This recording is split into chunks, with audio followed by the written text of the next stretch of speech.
My name is Nina Marquez, and I'm 26 years old. This happened in October of last year, deep in the heart of Mississippi's Tombigbee National Forest.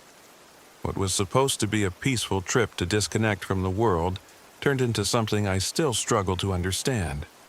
It's hard to talk about it, but I think telling the story might help. It started when I bought an old RV off a guy on Facebook Marketplace. I'd been saving up for a while, and this clunky, faded beast seemed perfect for my plans. The idea was to take a few trips, write about them for my new travel blog, and maybe even find myself along the way. My best friends, Marcus and Emma, decided to tag along for the first trip, both eager to escape their city lives for a long weekend. We chose Choctaw Lake as our destination. It seemed remote enough for peace, but not so isolated we couldn't get help if something went wrong. Emma was particularly excited because of the area's history. She was a folklore enthusiast, always talking about legends and spirits from different cultures. At the time, I thought it was quirky. Now, I'm not so sure. We arrived on a Friday afternoon, the sunlight filtering through the dense canopy above. The air was cool and smelled like pine and damp earth. The lake shimmered in the distance, framed by towering trees. We parked the RV in a small clearing near the water and began setting up camp. Marcus was his usual goofy self, cracking jokes about my driving skills and the RV's creaky interior. Emma, on the other hand, seemed quieter than usual. She wandered off to examine the trees and came back holding a notebook, her eyes wide. "Look at these carvings," she said, showing us rough symbols etched into the bark of several nearby trees. They looked ancient, like something scratched out with a blade. Marcus shrugged. "Probably just some kids messing around." Emma frowned. "No, these are Choctaw warding signs. They're meant to keep something out or in." "Cool," Marcus said with a smirk. "Let's hope they still work." I laughed nervously, brushing it off. At the time, it felt like harmless fun, a ghost story to spice up the trip. But as night fell, the atmosphere shifted. It started with the sounds. We were sitting around a small campfire, joking and roasting marshmallows, when we heard it. A low, guttural cry that echoed through the trees. It sounded like an animal at first, but there was something off about it. Something that made the hair on the back of my neck stand up. "Probably a coyote," I said, though my voice wavered. Emma shook her head. "Coyotes don't sound like that." Marcus, ever the skeptic, grabbed a flashlight and stood. "I'll go check it out." "Marcus, don't," Emma said sharply, her tone unusually serious. "Relax," he replied, already walking toward the trees. I stayed behind with Emma, the two of us staring into the darkness. The forest seemed alive with movement, shadows flickering just beyond the firelight. When Marcus returned a few minutes later, his face was pale. "There's nothing out there," he said, but his voice lacked its usual confidence. "Let's just call it a night." The next morning, we found claw marks on the side of the RV. They were long and deep, like something had raked its nails or claws across the metal. Marcus tried to laugh it off. "Probably a bear." "In Mississippi?" Emma shot back, crossing her arms. "Fine, a really angry raccoon." But I could tell he wasn't convinced. None of us were. Emma spent most of the day examining the carvings on the trees, taking notes in her notebook. She seemed more anxious than usual, muttering about legends of shapeshifters and curses. Marcus and I rolled our eyes, but deep down, I felt uneasy. That evening, as we sat by the lake, Emma told us the legend of the Skinwalker, a creature from Native American folklore. "They're witches," she said, her voice low. "People who use dark magic to transform into animals or mimic other people. They can curse you, drive you mad, even kill you." Marcus scoffed. Okay, but why would a skinwalker hang out in Mississippi? Sounds like a Southwest thing. Emma glared at him. The Choctaw have their own version. It's tied to this land, and they say it feeds on fear. I tried to change the subject, but the damage was done. The shadows seemed darker that night, the forest quieter. That night, something knocked on the RV door. It was around 2 a.m., and we were all asleep when the sound woke us. 3 sharp knocks, like someone rapping their knuckles against the metal.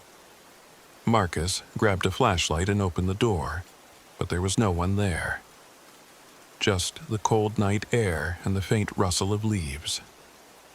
Probably an animal, he muttered, though his hand trembled as he closed the door. The next morning, Emma woke up with muddy shoes and scratches on her arms.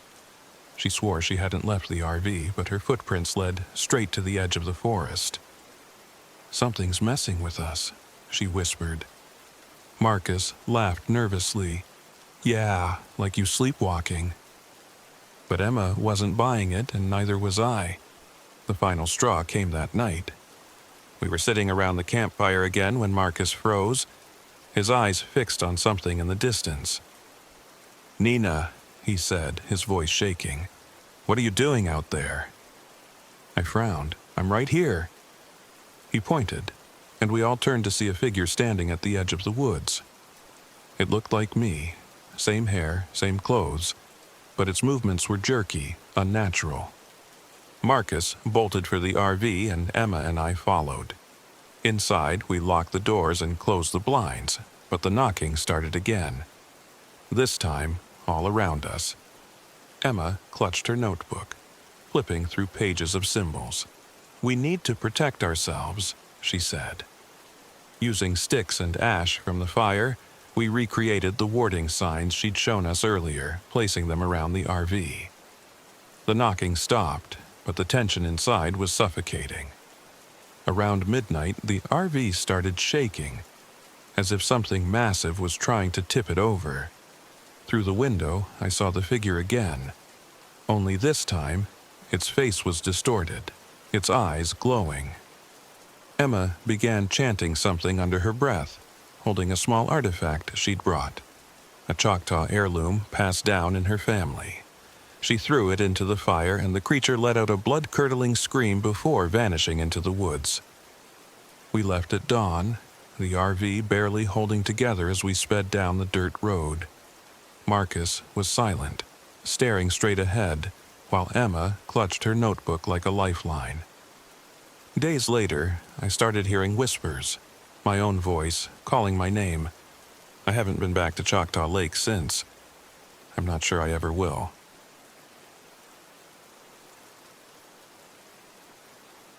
My name is Rebecca Lyons. I'm 34, and I've spent the last 6 months living out of my RV. After leaving a high-pressure career in music and ending a messy relationship, I decided I needed to escape the noise of my life. This happened last fall on a stop near Natchez, Mississippi, where I found myself drawn to a place called the Devil's Punch Bowl. I'd heard about it in passing, a name whispered by locals at a coffee shop downtown. They said it was beautiful, but strange, a gorge with a brutal history from the Civil War. It sounded perfect for a quiet retreat where I could work on my music, just me, my guitar, and the solitude I'd come to embrace. But that place wasn't just quiet. It was haunted, though I didn't realize it at first. Not until it was almost too late. The sun was already setting when I pulled my RV into the small parking lot near the gorge. The Devil's Punch Bowl lived up to its name. A steep, bowl-shaped hollow carved out of the earth, its edges covered in dense, overgrown trees. The air was cool and damp, smelling faintly of moss and rot. There wasn't another soul in sight, which was how I liked it. I parked, stretched my legs, and grabbed my guitar, eager to spend a little time outside before the light faded completely. The first thing I noticed was how quiet it was. No birds, no rustling leaves, just the faint hum of the wind swirling in the gorge. It was the kind of silence that settles in your bones and makes your skin prickle, but I brushed it off. I found a spot near the edge of the gorge and started to play, strumming a soft melody I'd been working on for weeks. The notes drifted into the stillness, and for a moment, I felt at peace. Then, faintly, I heard something. A voice. At first, I thought it was an echo, my guitar resonating against the gorge's walls, but the sound grew clearer, more distinct. It was singing, a soft, lilting melody that sent chills down my spine. I stopped playing and listened. The singing continued, a woman's voice, haunting and beautiful, rising and falling like a hymn. "Hello?" I called, peering into the shadows. The singing stopped. The silence returned, heavier than before. I headed back to the RV, shaking off the unease as I cooked a quick dinner. I'd convinced myself the voice was just my imagination, maybe the wind or the natural acoustics of the gorge. But that night, as I lay in bed, I heard it again. It started faintly, like before, but soon grew louder, joined by other voices. It wasn't just one person singing now, it was a whole choir, harmonizing in eerie perfection. The sound came from the gorge, filling the air around my RV. I sat up, heart pounding, and grabbed my flashlight. Stepping outside, I scanned the darkness, but the voices only grew louder. And then I saw her. A girl, maybe 16, standing on the edge of the gorge. Her hair was long and dark, her dress strange, something out of another century. She was humming softly, the same melody I'd heard earlier. "Hey!" I called, my voice shaking. "Are you okay?" She turned to me, and for a moment, I thought she looked hollow, like her eyes didn't quite reflect the light. "You shouldn't sing at night," she said, her voice calm and clear. Then she turned and disappeared into the darkness. The next morning, I went looking for answers. I found a park ranger, a wiry man named Earl, sitting in a weathered shack near the trailhead. "You were camping near the gorge last night?" he asked when I mentioned the singing. His face darkened as I nodded. "Yeah," I said. "I heard something, and I saw a girl. She told me not to sing at night. Does that mean anything to you?" Earl rubbed his chin, looking uncomfortable. "This place has history," he said finally. "Not the kind they put in brochures. During the war, they used this gorge as a prison camp for freed slaves. Thousands of them died here, starved, sick, buried in the dirt. Some folks say the land never forgot. You hear singing, you leave. And you definitely don't sing back." I laughed nervously. "Come on, you don't really believe that." Earl's expression didn't change. "Believe what you want, but don't stay there another night." I didn't listen. I told myself Earl was just trying to scare me, and I wasn't about to let superstition ruin my trip. That evening, I sat outside the RV, guitar in hand, determined to drown out the memory of the singing. But as soon as I started to play, something strange happened. The notes coming from my guitar weren't the ones I was playing. They were dissonant, off-key, warping into the same melody I'd heard the night before. The singing returned, louder this time, and my hands froze. The girl appeared again, standing at the edge of the woods. "You shouldn't sing at night," she repeated. "What do you want?" I demanded, my voice trembling. "They want you," she said simply. That night, the choir came for me. I woke to the sound of footsteps outside the RV. Shadowy figures moved in the fog, their shapes flickering like candle flames.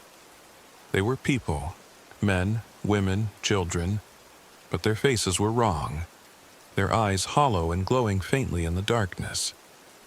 I locked the door, heart hammering, but the singing grew louder, reverberating through the RV. Desperate, I grabbed my guitar and played, hoping to drown out their voices. But the melody twisted again, and my fingers moved against my will, playing their song. The figures closed in, surrounding the RV, their mouths open in a wordless hymn. Suddenly, the girl appeared inside the RV, though I hadn't heard the door open. She looked more solid now, more human, but her eyes were filled with sorrow.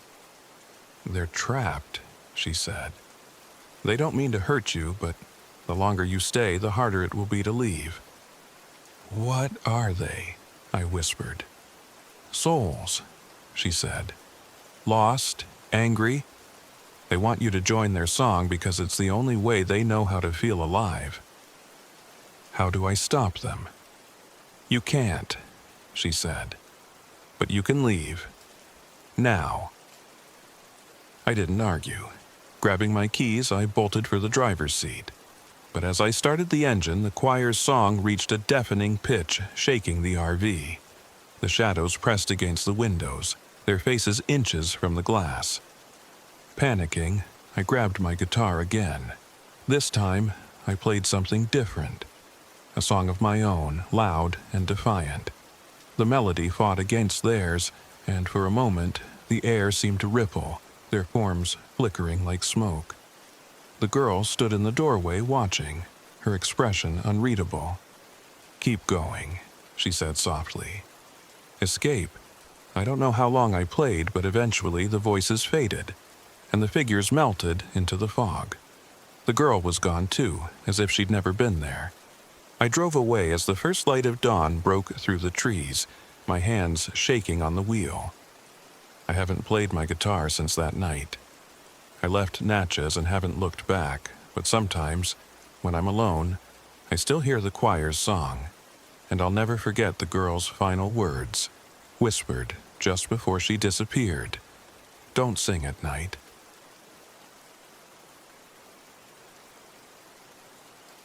My name is Kara Harper. I'm 27 years old, and I run a small travel blog where I document my adventures through abandoned places and hidden corners of the country. This happened 2 years ago on a weekend trip to Rodney, Mississippi. I haven't talked about it since, until now. It was early October, the kind of humid southern autumn where summer lingers like a bad habit. I had convinced my two closest friends, Joel and Mia, to join me on an RV road trip to explore Rodney, a ghost town I'd been dying to visit. Rodney had everything I wanted for my blog: eerie ruins, a tragic backstory, and a reputation for being haunted. A town that had been thriving until the Mississippi River abandoned it, leaving behind the skeletal remains of buildings and stories of restless spirits. We arrived mid-afternoon. The sun was low but bright, filtering through the sprawling oaks that lined the dirt roads. I parked the RV on the edge of what used to be the main street, a ghostly row of dilapidated homes, crumbling brick walls, and an old church still standing defiantly against time. Joel, 27 like me, was already pulling out his camera gear. "This is gonna be so cool," he said, grinning.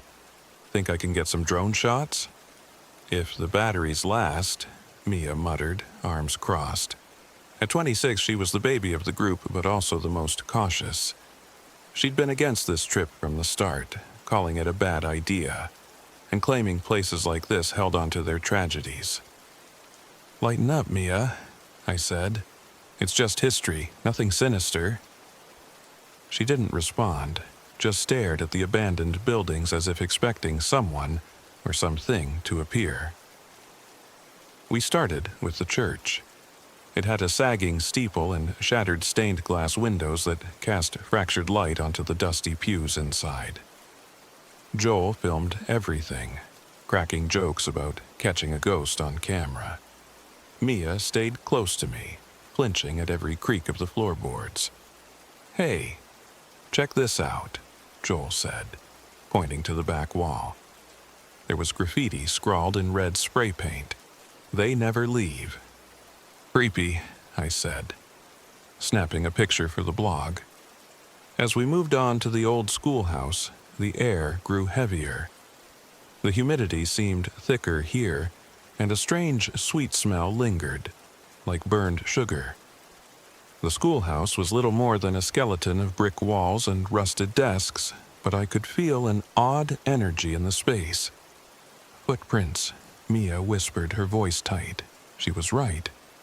Tiny footprints, too small to be ours, were pressed into the dust. They trailed in and out of the building as if children had been running around recently. "That's weird," Joel said, adjusting his camera. "Maybe some kids came through here?" "Why would kids be here?"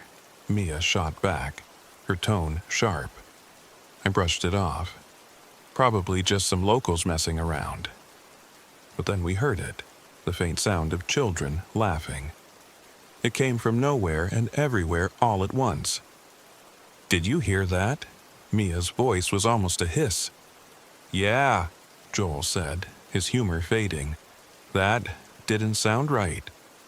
Night falls. By the time we returned to the RV, the sun was setting, casting long shadows across the ghost town.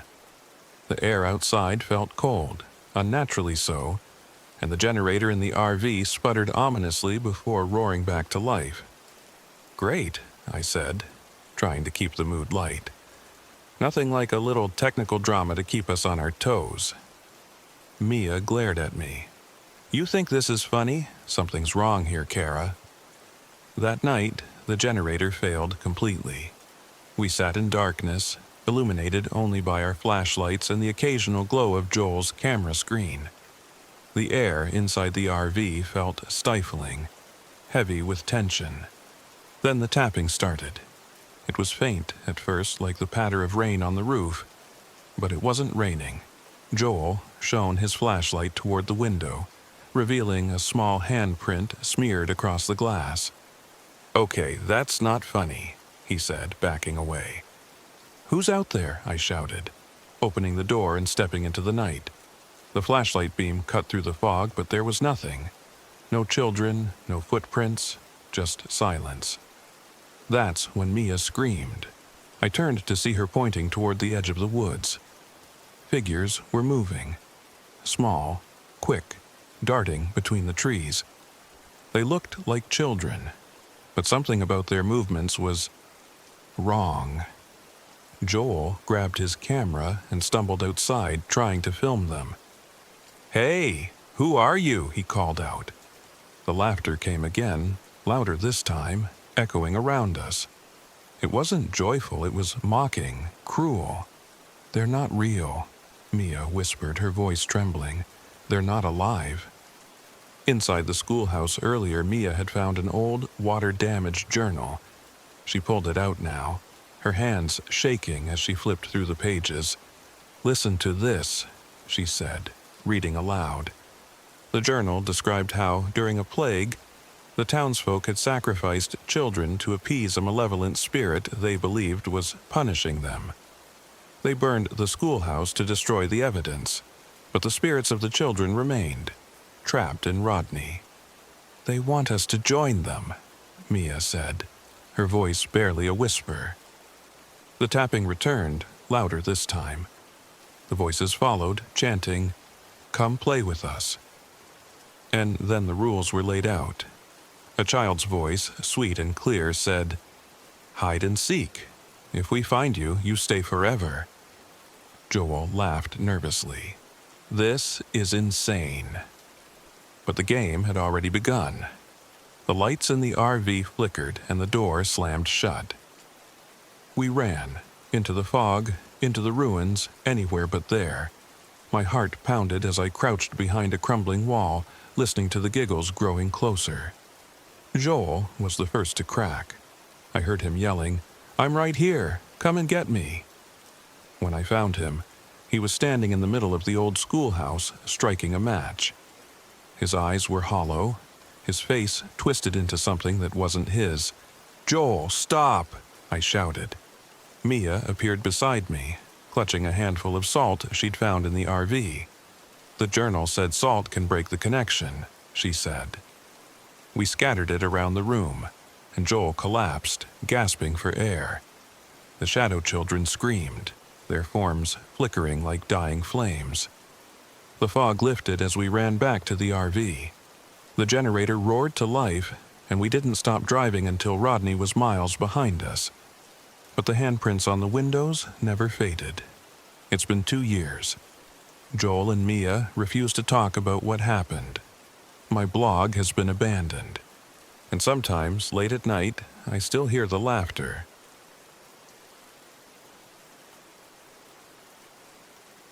My name is Claire Hansen, and I'm 29 years old. This happened last year during a trip to Panther Swamp National Wildlife Refuge in Mississippi. I was there for research, documenting wildlife for a project that I hoped would rekindle my love for field work. Instead, I encountered something that has haunted me ever since. I arrived at Panther Swamp in late October, a time when the humidity starts to loosen its grip and the air feels crisper. My RV, a battered but reliable vehicle I'd nicknamed Dusty, rattled over the narrow dirt road leading to the refuge. The swamp was everything I'd hoped for: miles of dense forest and wetlands, an ecosystem untouched by human hands. I had no illusions about the challenges. Panther Swamp wasn't the kind of place you casually camped in. The trails were poorly marked, the terrain treacherous, and the wildlife unpredictable. But I'd come prepared, or so I thought.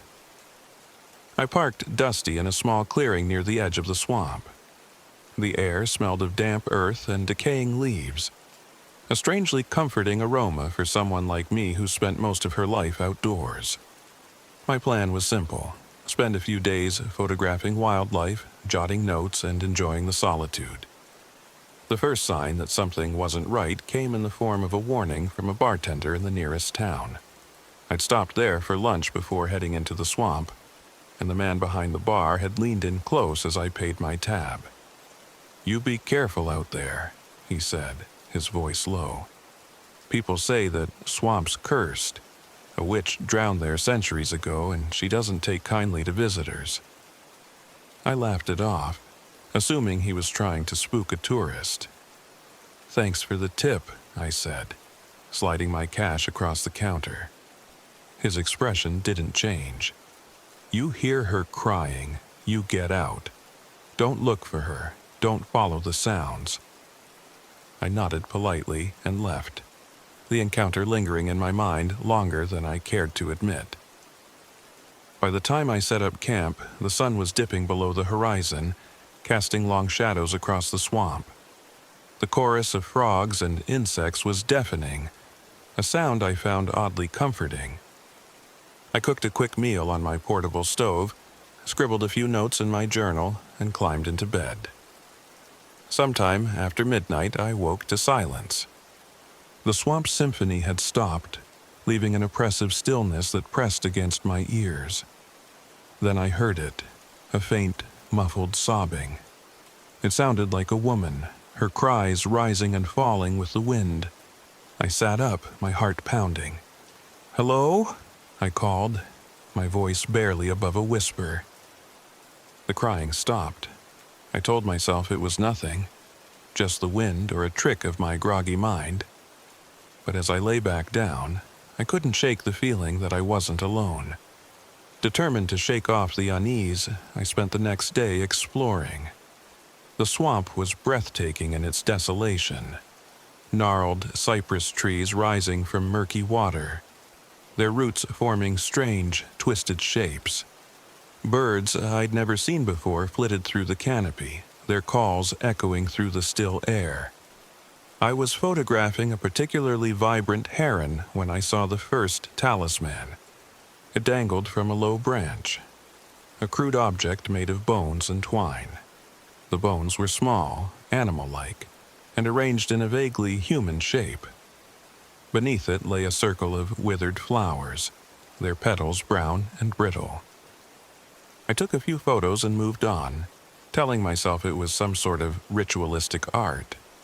But as I hiked deeper into the swamp, I found more talismans, dozens of them hanging from trees or half buried in the mud. The fog rolled in that afternoon, thick and impenetrable. It wrapped around the trees and reduced visibility to a few feet. I turned back toward the RV, my nerves on edge. Then I heard it. "Claire." The voice was soft, almost a whisper, but unmistakable. My name, spoken from somewhere deep in the fog. I froze, scanning the mist for any sign of movement. "Who's there?" I called. There was no reply, just the rustling of leaves in the breeze. I quickened my pace, my boots squelching in the mud. The voice came again, closer this time. "Claire, help me." Panic set in, and I broke into a run, not stopping until I saw Dusty's familiar shape emerging from the fog. That night, I couldn't sleep. The sobbing returned, louder this time, and accompanied by faint footsteps outside the RV. I stayed inside, clutching my flashlight and telling myself it was just an animal. The next morning, I resolved to find the source of the strange happenings. If someone was out here messing with me, I wanted answers. I followed the talismans deeper into the swamp, eventually stumbling upon a partially submerged cabin. The structure was old, its wood rotted and covered in moss. Symbols similar to the talismans were carved into the doorframe, their shapes jagged and chaotic. Inside, the air was cold and damp, carrying the faint stench of decay. The floor was littered with bones, animal and human, and strange objects I couldn't identify. In the corner, I found a journal, its pages yellowed with age. The entries were written in a shaky hand, recounting the life of a healer who had lived in the swamp centuries ago. Accused of witchcraft by her neighbors, she had been drowned in the murky waters as punishment. Her final entry read, "I curse this land and all who tread upon it. Let the swamp claim their souls as it has claimed mine." As I left the cabin, the air grew heavy, the fog thickening around me. I felt a presence, something watching, something waiting. I saw her then, standing at the edge of the water.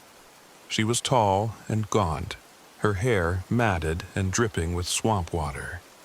Her eyes were hollow sockets, and her skin hung from her bones like tattered cloth. She stared at me, unmoving, as if daring me to approach. When I took a step back, she raised a hand and pointed. The ground beneath me gave way, and I fell into the icy water. The witch was on me before I could surface, her hands like iron as they dragged me deeper. Her face was inches from mine, her empty sockets boring into my soul. "You don't belong here," she hissed, her voice a chorus of whispers. I thrashed against her grip, my lungs burning as I fought for air. My hand found a sharp reed, and I plunged it into her chest. She let out an unearthly scream, her grip loosening just enough for me to break free.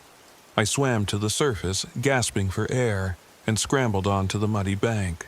The witch was gone, but her presence lingered, a weight pressing down on my chest. I ran back to the RV, my heart hammering in my chest. The fog seemed to follow me, curling around the trees like grasping fingers. I started Dusty's engine and floored it, the tires spinning in the mud before finding traction. As I drove, I heard the witch's voice one last time, faint but unmistakable. "You'll be back." I returned to civilization, shaken but alive. I published my research without mentioning the supernatural events, choosing to keep the truth to myself.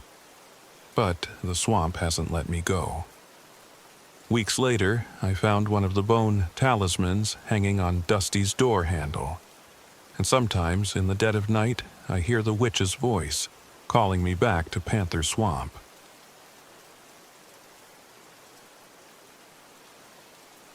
My name is Ethan Turner, and I'm 34 years old. This happened last October at Red Bluff in Mississippi, a place they call Mississippi's Little Grand Canyon. I went there looking for inspiration, a chance to breathe after my divorce. Instead, I found something I can barely explain and will never forget. It started as most of my solo trips do, a quiet drive into the wilderness, the low hum of the RV's engine, and a mix of nervous anticipation and hope that the open road might shake something loose in my mind. Writing had been impossible for months, my thoughts locked in an endless loop of regret and anger.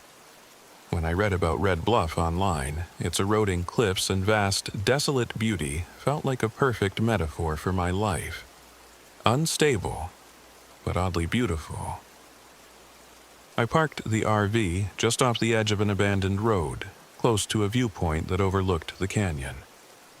The late afternoon sun painted the cliffs in reds and oranges, the landscape both alien and captivating. There was no one else around, just me, the wind, and the occasional creak of the earth settling far below. I had planned to spend the evening hiking and jotting down notes, but the silence of the place gnawed at me. It wasn't peaceful exactly. It was too still, too charged, like the air before a thunderstorm. I shook it off, convincing myself I was just wound up from the long drive.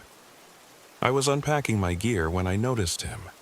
An old man with a wiry frame stood at the edge of the bluff, staring down into the canyon. He wore a battered hat and carried a walking stick, his shoulders hunched as though the weight of the world rested on them. I hadn't seen or heard him approach. "Beautiful, isn't it?" I called out, trying to sound friendly. The man turned slowly, his face shadowed under the brim of his hat. "That what you think it is?" he said, his voice dry and rasping. I raised an eyebrow. "It's a canyon. What else would it be?" He shuffled closer, his gait uneven but purposeful. "This place ain't just dirt and rock. It's hungry." I let out a nervous laugh. "Hungry?" The old man nodded, his eyes narrowing. "The earth here don't just crumble on its own. It swallows things. Roads, trees, sometimes people." He gestured toward the canyon.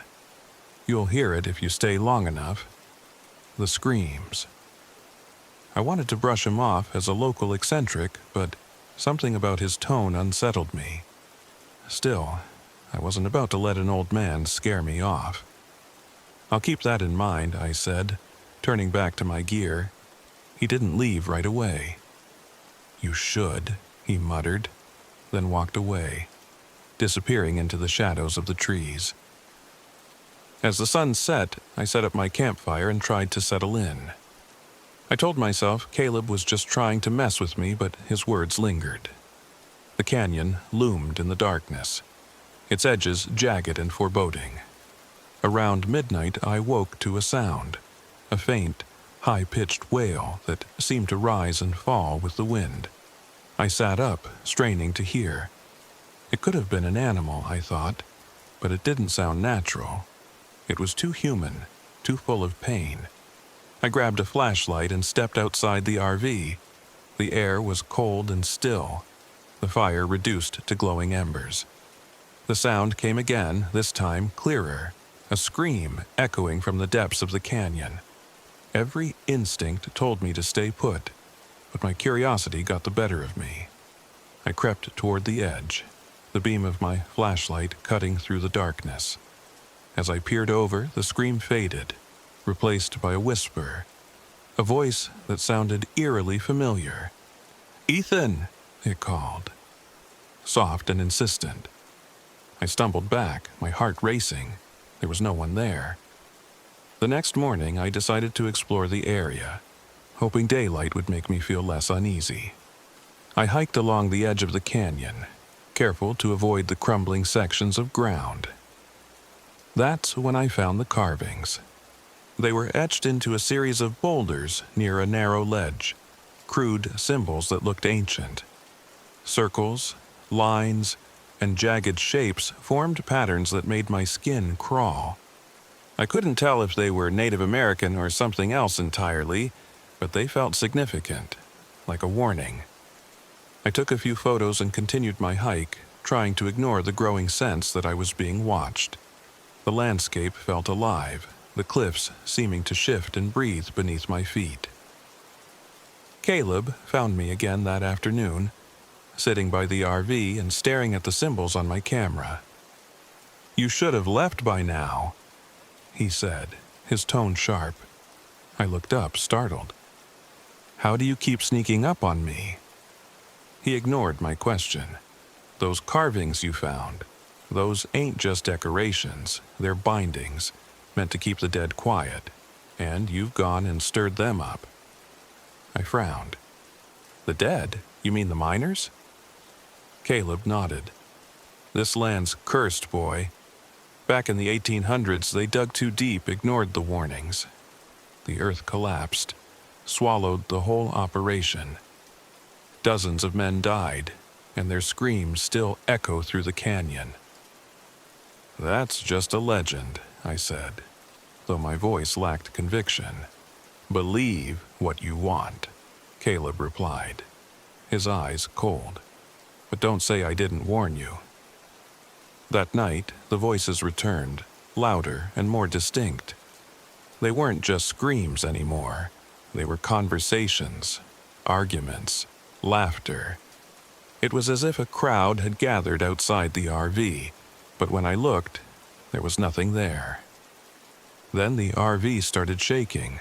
I bolted upright, my heart pounding. The windows rattled, the walls groaning as though something massive was pushing against them.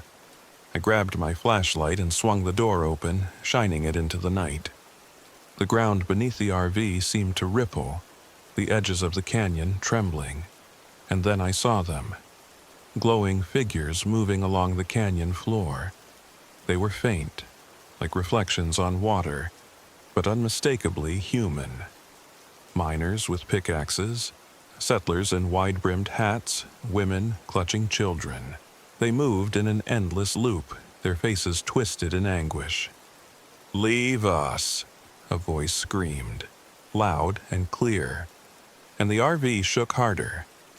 Desperate for answers, I searched for Caleb the next morning. I found his makeshift camp hidden in an alcove near the canyon's edge. His journals were scattered across the ground, filled with sketches of the symbols and detailed notes about the spirits. One entry caught my eye. "The canyon feeds on despair. It takes those who can't let go, traps them in its depths. I've tried to warn them, but no one listens." As I read, a terrible thought struck me. Caleb wasn't just a local. He was stuck here too, just another soul consumed by the canyon. I heard footsteps behind me and turned to see him standing near the edge, his walking stick trembling in his grip.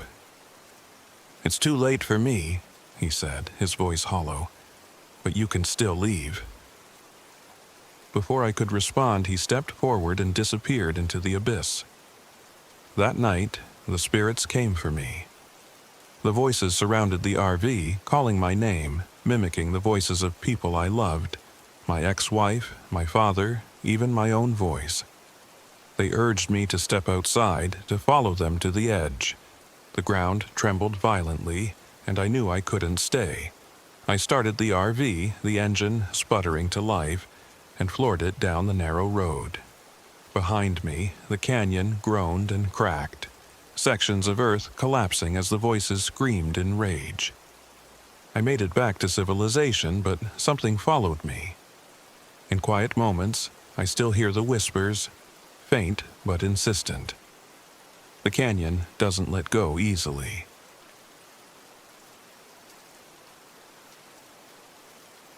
My name is Liam Carter. I'm 41 years old, and I've spent most of my adult life exploring the outdoors. I was a wildlife photographer for over a decade, traveling to remote places, capturing nature in all its raw beauty. But this happened last fall, during a trip to Clark Creek Natural Area in Mississippi. I wasn't looking for anything unusual, just peace, quiet, and a chance to take some photos for a freelance piece. What I found instead still haunts me. I pulled my RV into the dirt lot late in the afternoon, the October sun casting long shadows through the trees. Clark Creek is a hidden gem, known for its waterfalls and rugged trails. It was exactly the kind of place I needed to clear my head. After my younger brother passed away earlier that year, I'd been struggling to find focus. He and I had always been close, and losing him felt like losing a part of myself. Photography had been my escape, a way to channel the grief into something tangible. The lot was empty, just how I liked it. I parked near the trailhead, grabbed my camera, and headed into the woods. The trail was rough, winding through dense trees and patches of underbrush. I couldn't hear anything except my own footsteps and the occasional rustle of leaves. About a mile in, I found the first waterfall.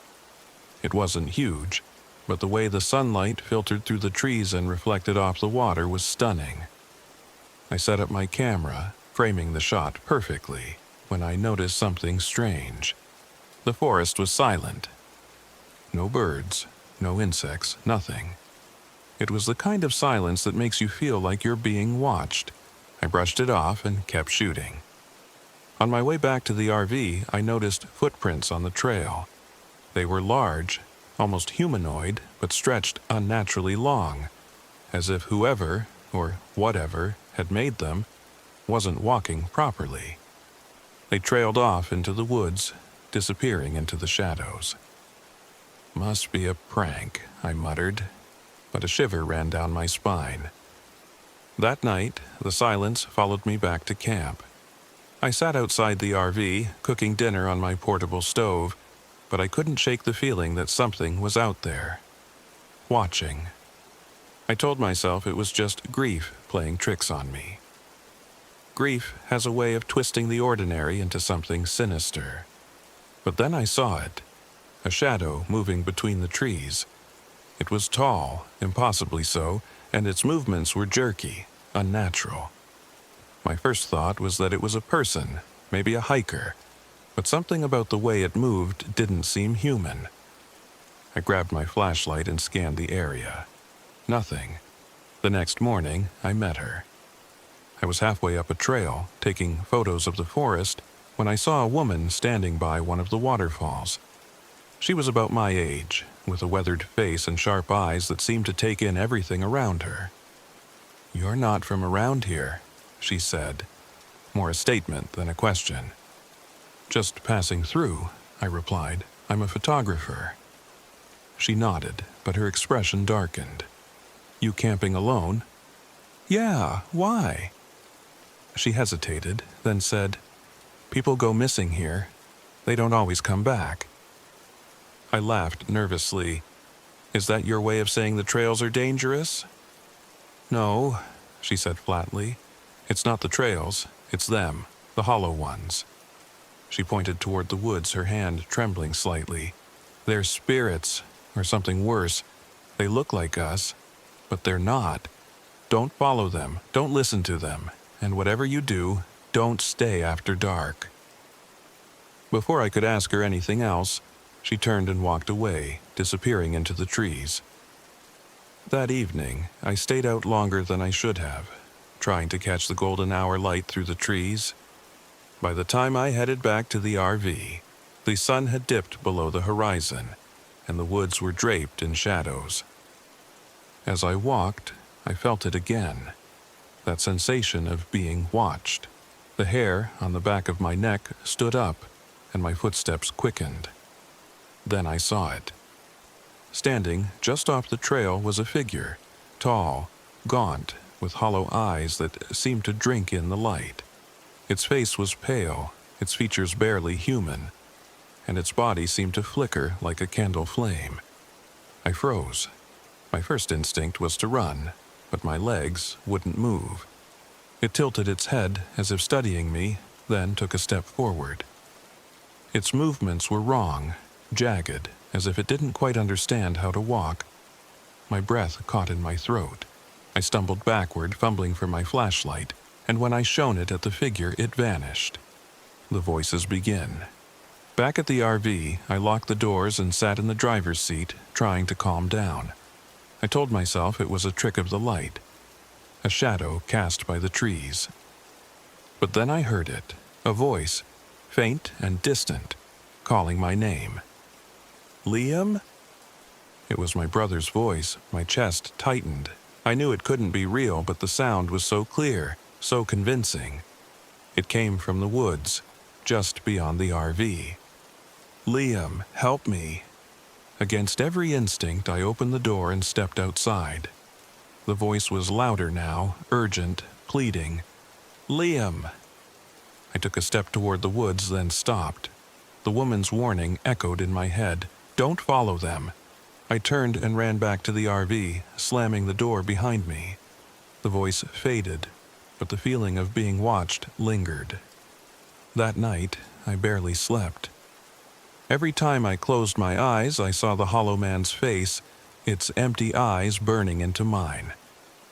Around midnight, the RV started to shake.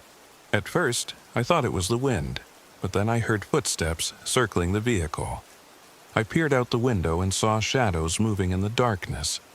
Multiple figures now, flickering and distorted. They pressed against the windows, their hollow eyes glowing faintly. My breath hitched as one of them leaned close to the glass, its face inches from mine. Liam, it whispered, its voice low and guttural. Just when I thought the RV doors would burst open, there was a loud knock. I opened the door to find Maggie, the woman from the trail, standing there, holding a small pouch. They're drawn to you, she said, stepping inside. Your grief makes you vulnerable. She handed me the pouch, a mix of herbs and stones. Burn this. It'll keep them at bay. As I lit the herbs, a pungent smoke filled the RV. Outside, the shadows recoiled, their forms dissolving into the night. They'll be back, Maggie said grimly. You need to leave.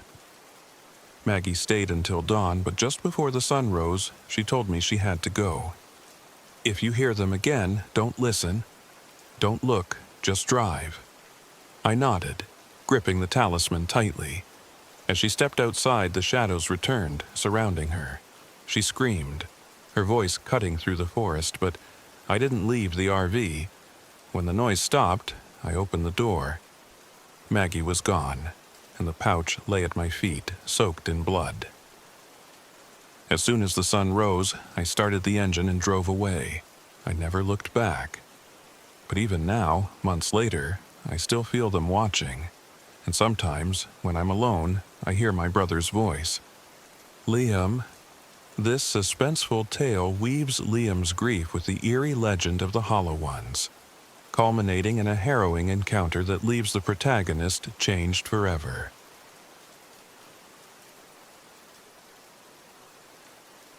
My name is Logan Daniels, and I'm 28 years old. This happened in the spring of last year when I was trying to rebuild my life after a brutal breakup. I'd always found solace in the wilderness, and Tishamingo State Park in Mississippi seemed like the perfect place to clear my head.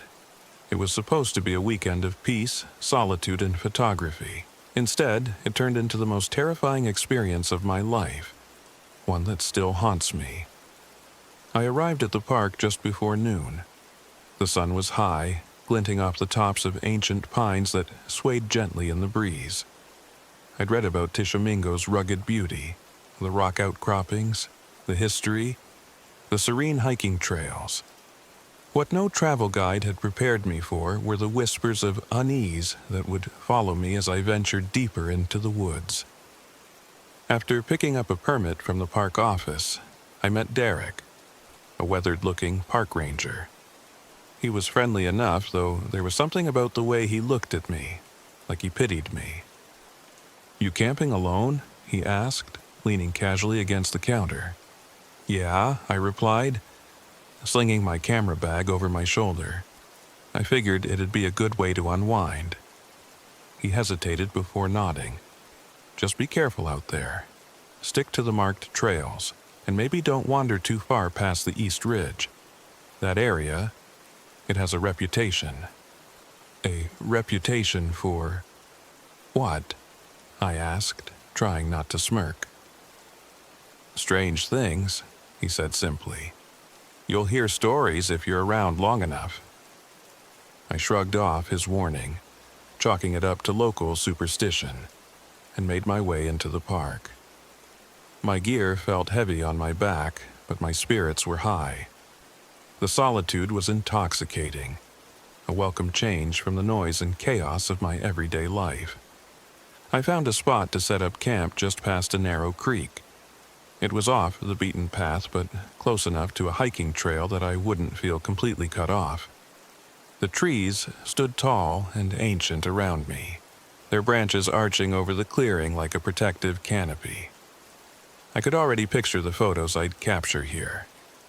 By late afternoon, I'd pitched my tent, set up my tripod, and begun exploring the area with my camera.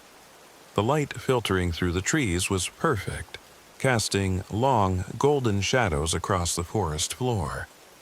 That's when I noticed the first sign that something wasn't right. As I crouched to photograph a patch of moss-covered rocks, I spotted tracks in the dirt. Large, clawed prints that looked like they belonged to a wolf or a coyote. But as I followed them a few feet, they began to change. The tracks became less animal-like and more human. Barefoot, with long, narrow toes that pressed deep into the soft earth. I froze, staring down at the ground. The prints disappeared into the underbrush, leaving me to wonder if I'd imagined the whole thing. I shook it off, convincing myself it was just some strange trick of the light. By nightfall, I was settled by the campfire, warming a can of soup on a makeshift grill. The forest had grown unnervingly quiet, the usual chorus of crickets and rustling leaves replaced by an oppressive silence. I told myself it was nothing. Maybe the animals had gone to sleep. Then I heard it. The sound of my own voice, faint and distant, calling out from somewhere beyond the trees. "Logan!" I froze, the spoon halfway to my mouth. My blood turned to ice.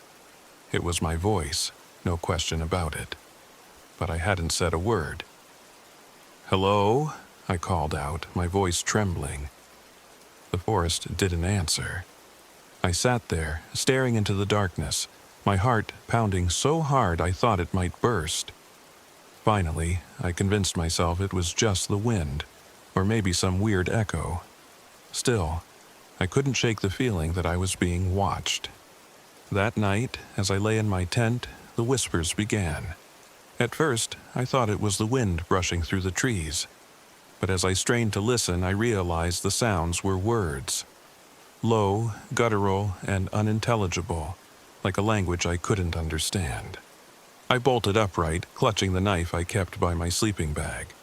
My flashlight flickered to life, casting long shadows on the walls of the tent. "Who's there?" I demanded, my voice cracking. The whispers stopped. For a moment, the silence was worse than the noise. Then came the sound of footsteps, slow, deliberate, and impossibly heavy. They circled my tent, crunching the leaves and snapping twigs. I threw open the tent flap, shining my flashlight into the night. The beam of light cut through the darkness, illuminating nothing but trees and shadows. "Logan?" The voice came again, closer this time, and my stomach lurched. It was my voice, twisted and distorted as if being dragged through a broken speaker. The next morning, I packed up my gear and decided to head back to the main trail. Whatever was out here, I didn't want to find out. But as I shouldered my pack and took a step, I realized something was wrong. My equipment was scattered across the campsite, my tripod lying broken in the dirt, my water bottles emptied, and my map shredded to pieces. Panic set in as I tried to orient myself. Without the map, I had no clear sense of direction. The forest seemed denser now, the trees leaning in like silent sentinels. I began walking, hoping to find the creek that would lead me back to the main path. That's when I saw it, standing just a few yards away. At first glance, it looked like a deer. But as I stared, I realized its limbs were all wrong. Too long, too thin, with joints that bent in unnatural directions. Its eyes glowed faintly in the dim light, and its mouth stretched into a jagged, toothy grin. My breath caught in my throat. It took a step toward me, its movements jerky and unnatural like a marionette on strings. I ran. My feet pounded against the forest floor as I sprinted blindly through the trees. Branches clawed at my arms and face, but I didn't dare slow down. The whispers followed me, growing louder, more insistent. The creature's footsteps echoed behind me, impossibly fast and relentless. I stumbled into a clearing and fell to my knees, gasping for air. That's when I saw it. The stone circle. The ground was marked with faded carvings, symbols I didn't recognize. Desperate and out of options, I scrambled into the circle and lit the lighter I kept in my pocket. The small flame flickered weakly in the growing darkness. The creature emerged from the trees, its grotesque form illuminated by the faint light. It stopped just outside the circle, tilting its head as if studying me. "Logan," it said again, mimicking my voice. I held the flame higher, my hands shaking. "Stay back." The creature hissed, its grin widening, but it didn't step forward. Instead, it circled the perimeter, its glowing eyes fixed on me. I spent the night in that circle, the lighter clutched tightly in my hand. The creature never left, but it didn't attack either. It just watched, whispering in that awful, guttural voice. When the first rays of sunlight broke through the trees, the creature retreated into the shadows. I didn't waste a second. Grabbing my gear, I bolted in the direction of the rising sun, praying it would lead me back to safety. By some miracle, I found the main trail and stumbled into the park office, dirty, bruised, and shaking like a leaf. Derek was there, his face pale as I recounted what had happened. "You're lucky," he said quietly. "Not everyone comes back from the East Ridge." I didn't stay to ask what he meant. I packed up my car and left Tishamingo behind, vowing never to set foot in those woods again. But even now, I can't shake the feeling that something followed me out of that forest. At night, I still hear the whispers, and sometimes when I look into the shadows, I see a pair of glowing eyes staring back at me.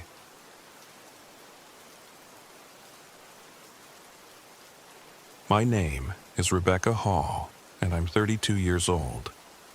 This happened last summer when I was in Mississippi on assignment for a wildlife magazine.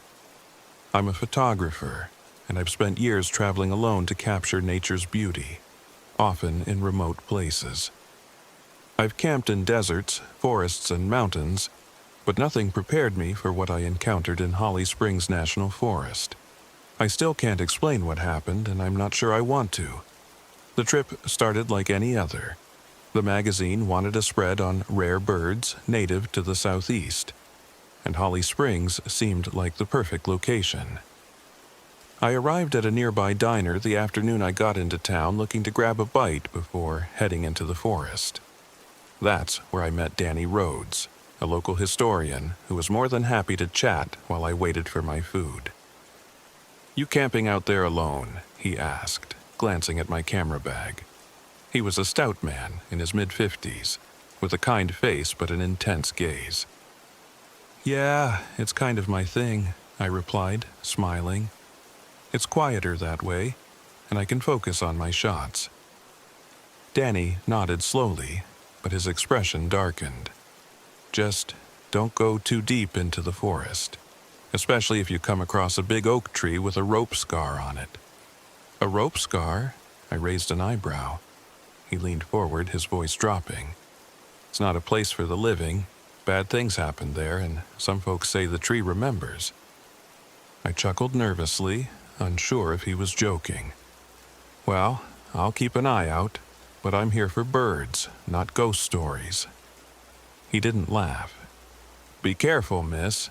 Some things out there don't care what you're looking for." I brushed it off, finished my meal, and drove into the forest. By late afternoon, I'd found a promising spot to set up camp. The forest was lush, with towering pines and sprawling oaks, their branches intertwining overhead like a cathedral ceiling. I pitched my tent near a small clearing and unpacked my gear. The light was perfect, golden and soft, and I couldn't wait to start shooting. The first signs of trouble came that evening. I'd been hiking back to camp after scouting for birds when I stumbled across an enormous oak tree. Its gnarled roots spread wide like talons gripping the earth, and its trunk bore deep, jagged scars, lines that looked like claw marks. But what caught my attention was the rope hanging from one of its branches, frayed and swaying gently in the breeze, though the air was still. A chill ran down my spine. I remembered Danny's warning, but shook it off. It was just a tree, I told myself. Creepy, sure, but harmless. I snapped a few photos and hurried back to camp, the image of the tree lingering in my mind. That night, as I sat by the fire reviewing my shots, I noticed something odd. In the photos of the oak, there were shadows that hadn't been there when I took the pictures.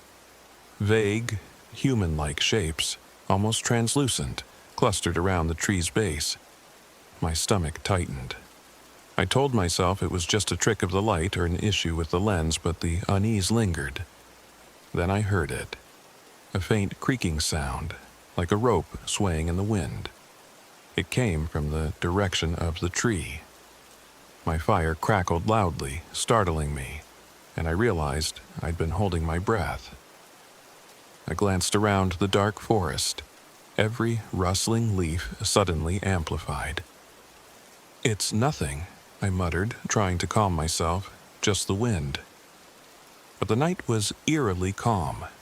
No breeze, no chirping crickets, nothing but the crackle of my fire and that faint, rhythmic creak.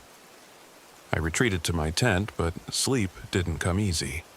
The silence outside was oppressive, and every noise felt like a threat. At some point, I must have drifted off, because I woke suddenly to the sound of whispers. Low and guttural, they seemed to come from all around me, just beyond the tent walls. "Hello?" I called out, my voice trembling. No response. I grabbed my flashlight and unzipped the tent, shining the beam into the darkness. The forest looked the same as before, but I couldn't shake the feeling that something was watching me. The whispers had stopped, replaced by an unnerving stillness. I told myself it was my imagination, brought on by Danny's story and the unsettling photos. But as I crawled back into the tent, I couldn't ignore the weight of dread pressing down on me. The next morning, I decided to avoid the oak tree. I spent the day photographing birds and tried to convince myself that everything was normal. But when I returned to camp that afternoon, I found my gear had been moved. My tripod was lying on its side, my camera bag was open, and my water bottles had been emptied. Panic set in. Was someone out here messing with me? I shouted into the woods, demanding whoever it was to show themselves. The forest remained silent, but I felt eyes on me, unseen, unblinking. That evening, I made the mistake of reviewing my photos again. Among the shots of birds and landscapes were more images of the oak tree, images I hadn't taken. They showed the tree at different angles, and in each photo, the shadowy figures were more defined. I could make out faces now, contorted in anguish, their mouths open in silent screams. My hands shook as I scrolled through the photos. One of them was taken from behind me, showing my back as I stood near the tree. I hadn't heard anyone, hadn't seen anyone. There was no explanation. By the time night fell, I was terrified. I lit my campfire early and kept my flashlight close. But the whispers returned, louder this time, and accompanied by the sound of footsteps circling my camp. I shouted again, demanding whoever, or whatever it was, to leave me alone. The only response was a sudden gust of wind that extinguished my fire. I scrambled to relight it, my hands shaking so badly I could barely hold the matches. The footsteps grew closer, and when I looked up, I saw them. Shadowy figures standing just beyond the ring of light from my flashlight. Their faces were pale, their eyes hollow, and their bodies flickered like static on a TV screen. "Please," I whispered, backing away. "I didn't mean to disturb you." The figures didn't move, but the whispers grew louder, a cacophony of voices overlapping in a language I didn't understand. My flashlight began to flicker, and I felt a cold hand brush against my shoulder. I screamed and ran, not caring which direction I went, just needing to get away. The whispers followed me, and I could hear the rope creaking again, louder now, as if it were right above me. I don't know how far I ran before I stumbled into another clearing. At its center stood the oak tree, its branches stretching out like skeletal arms. The shadows were there too, more numerous than before, their faces filled with rage and sorrow. Desperate, I remembered Danny's words about the tree not being a place for the living. I fell to my knees and whispered a prayer, asking for forgiveness. Then I lit the small candles I'd packed for emergencies and placed them around me in a circle. The shadows hesitated, their movements slowing. The whispers softened, turning into faint sobs. One by one, the figures dissolved into the darkness, leaving me alone under the ancient oak. When dawn broke, I was still there, trembling and clutching my camera. I didn't wait to pack up my camp. I grabbed what I could carry and hiked back to my car, leaving the rest behind. I never submitted the photos of the oak tree. They're hidden away in a drawer, but sometimes I catch myself glancing at them, as if expecting the shadows to crawl out of the images. I don't know what I encountered in Holly Springs, but I know this. The forest remembers its history, and some places are better left undisturbed.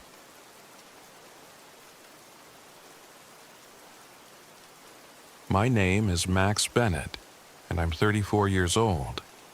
This happened last fall during a solo road trip across Civil War battlefields.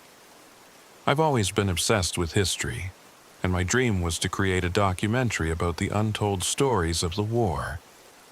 That's why I ended up at Vicksburg National Military Park in Mississippi, camping in the shadow of history. What I didn't realize was that some stories were meant to stay buried. It was late afternoon when I arrived. The sun hung low in the sky, casting long shadows across the rolling hills dotted with weathered monuments and cannons. The park was almost empty, which suited me perfectly. I parked my RV in a secluded area near the edge of the battlefield, a spot that gave me a panoramic view of the park. The plan was simple. I'd spend the evening filming and then settle in for the night, reviewing my footage. The air was cool and crisp, the perfect weather for working outdoors. I set up my camera near a memorial to one of the Confederate regiments and started recording. The silence of the place was haunting, but it added a certain gravitas to the scene. That's when I saw him. Standing about 50 yards away was an elderly man dressed in what looked like a Civil War uniform. His coat was gray, and his wide-brimmed hat shaded his face, but there was something off about him. Something I couldn't quite put my finger on. I waved, hoping to ask him some questions for the documentary, but he just stood there, staring at me. "Hey!" I called out. "Do you have a minute?" No response. I turned back to adjust my camera, and when I looked up again, he was gone. I told myself he must have walked off while I wasn't looking, but unease had already started to creep in. As dusk settled, I returned to my RV to review the day's footage. That's when the first glitch appeared. In every shot, there was a faint static noise in the background, growing louder as the recording went on. Then, in the last clip, I noticed something chilling. The elderly man was standing in the background, partially obscured by the monument. He hadn't been there when I was filming. I was sure of it. My stomach tightened, but I tried to rationalize it. Maybe he had been there, and I just hadn't noticed. After all, the mind can play tricks on you when you're focused on work. I decided to step outside for some fresh air. The night was unnervingly quiet. the kind of silence that makes you hyper-aware of every little sound. That's when I noticed something glinting on the ground near my RV. It was a coin, tarnished and old, with the faint image of a Confederate insignia etched into its surface. I knelt down to pick it up, examining the intricate design. It was beautiful, a piece of history, but it felt heavy in my hand, heavier than it should have. I glanced around, half expecting to see the old man watching me from the shadows, but the night was empty. Shrugging it off, I pocketed the coin and went back inside. Big mistake.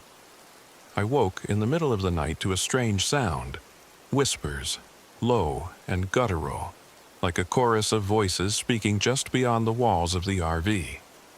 My first thought was that someone was outside, but when I peeked through the blinds there was nothing but darkness. Then the RV shook, a violent jolt that sent my equipment crashing to the floor. I grabbed a flashlight and flung open the door, heart pounding. The beam of light swept across the empty field, revealing nothing out of the ordinary. That's when I noticed the fog.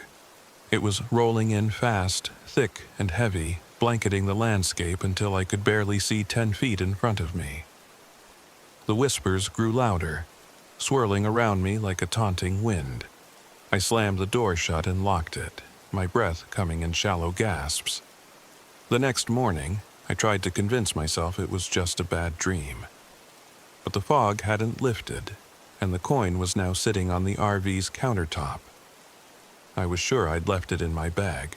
My hands trembled as I picked it up again, the weight of it sending a chill through my body. I decided to do some research. Digging through my notes and historical references, I found a story I'd read but hadn't thought much of until now. During the siege of Vicksburg, a group of desperate Confederate soldiers had made a pact with a dark figure to survive the brutal conditions. Legend had it that they offered their loyalty in exchange for food and strength to fight, but the figure wasn't human. It was something else.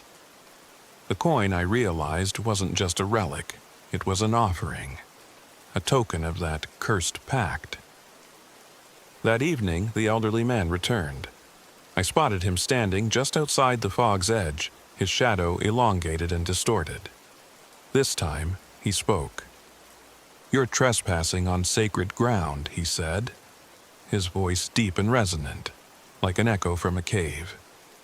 I stepped outside, clutching the coin tightly. "Who are you?" He tilted his head, a smile curling his lips. "I am a guardian of sorts. This land belongs to those who fought and died here, bound by their oath. And now, you hold their token." I swallowed hard. "What do you want from me?" He took a step closer, the fog parting around him like a living thing. A simple exchange. "Accept the coin, and you will have all that you desire. Fame, fortune, knowledge, whatever you seek." My instincts screamed at me to run, but I stood frozen. "And if I don't?" The smile vanished, replaced by a cold, calculating stare. "Refuse, and you will join them." I bolted back into the RV, slamming the door behind me. The whispers returned, louder now, joined by the sound of marching footsteps. I peeked through the blinds and saw them. Ghostly figures of soldiers, their faces twisted in anguish, their eyes hollow and unseeing. They surrounded the RV, their rifles raised as if ready for battle. The coin burned in my hand, its heat searing my skin. Desperate, I grabbed a spade from my supplies and ran outside, determined to bury the cursed thing. The soldiers parted as I approached the fog, their movements slow and deliberate, like they were waiting for something. I found a patch of earth and dug as fast as I could, my heart racing. When the hole was deep enough, I threw the coin in and covered it with dirt. But as I stood up, the elderly man appeared again, this time inches from my face. "You cannot escape the pact," he said, his eyes glowing like embers. "It is already sealed." The fog closed in, and the world around me seemed to warp.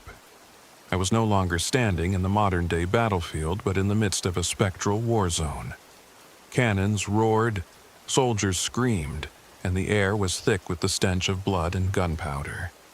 I fell to my knees, clutching my head as the cacophony overwhelmed me. Then, as suddenly as it began, the vision faded. I was back at the RV, the fog lifting with the first rays of dawn. The soldiers were gone, and the coin was nowhere to be found. I didn't stick around to see if it would return. I packed up and left Vicksburg that morning, leaving behind the dream of my documentary. But even now, I can't escape what happened. Sometimes, when I'm alone, I hear whispers in the distance, and I feel the weight of the coin in my hand, even though it's not there. I don't know if I escaped the pact or if it's just biding its time. All I know is that some history is better left untouched.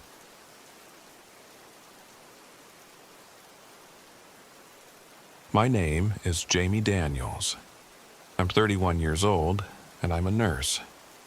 This happened last October, on what was supposed to be a quiet weekend getaway to Tishamingo State Park in Mississippi with my boyfriend, Eric.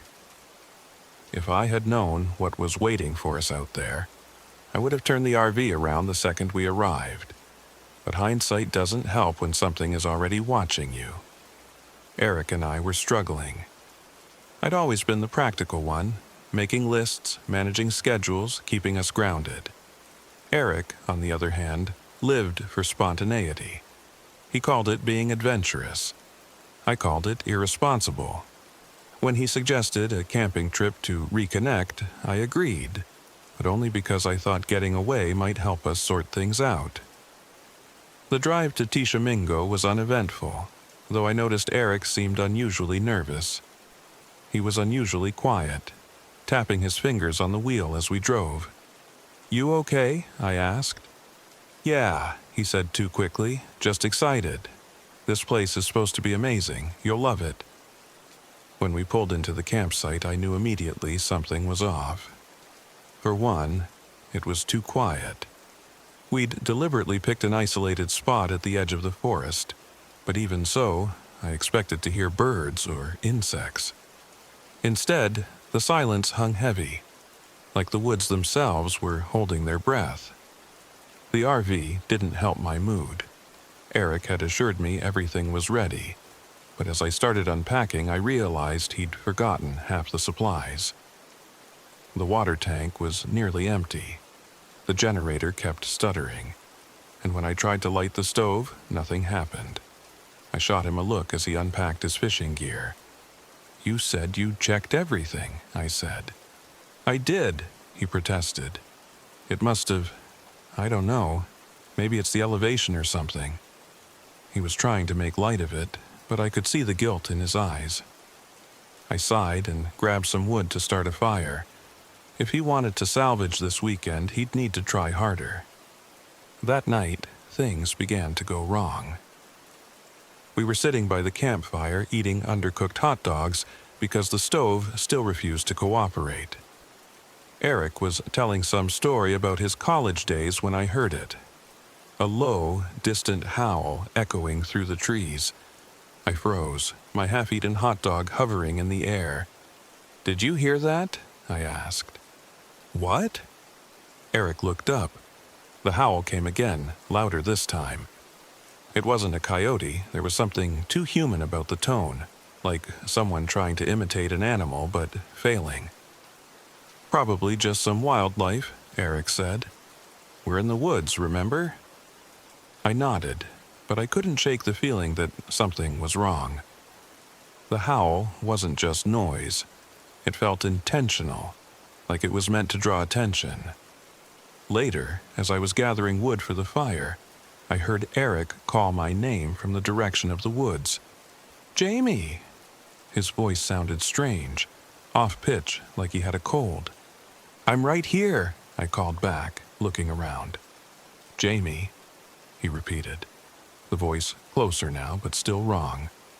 I turned back toward the RV and saw Eric sitting by the fire, his back to me. My stomach twisted.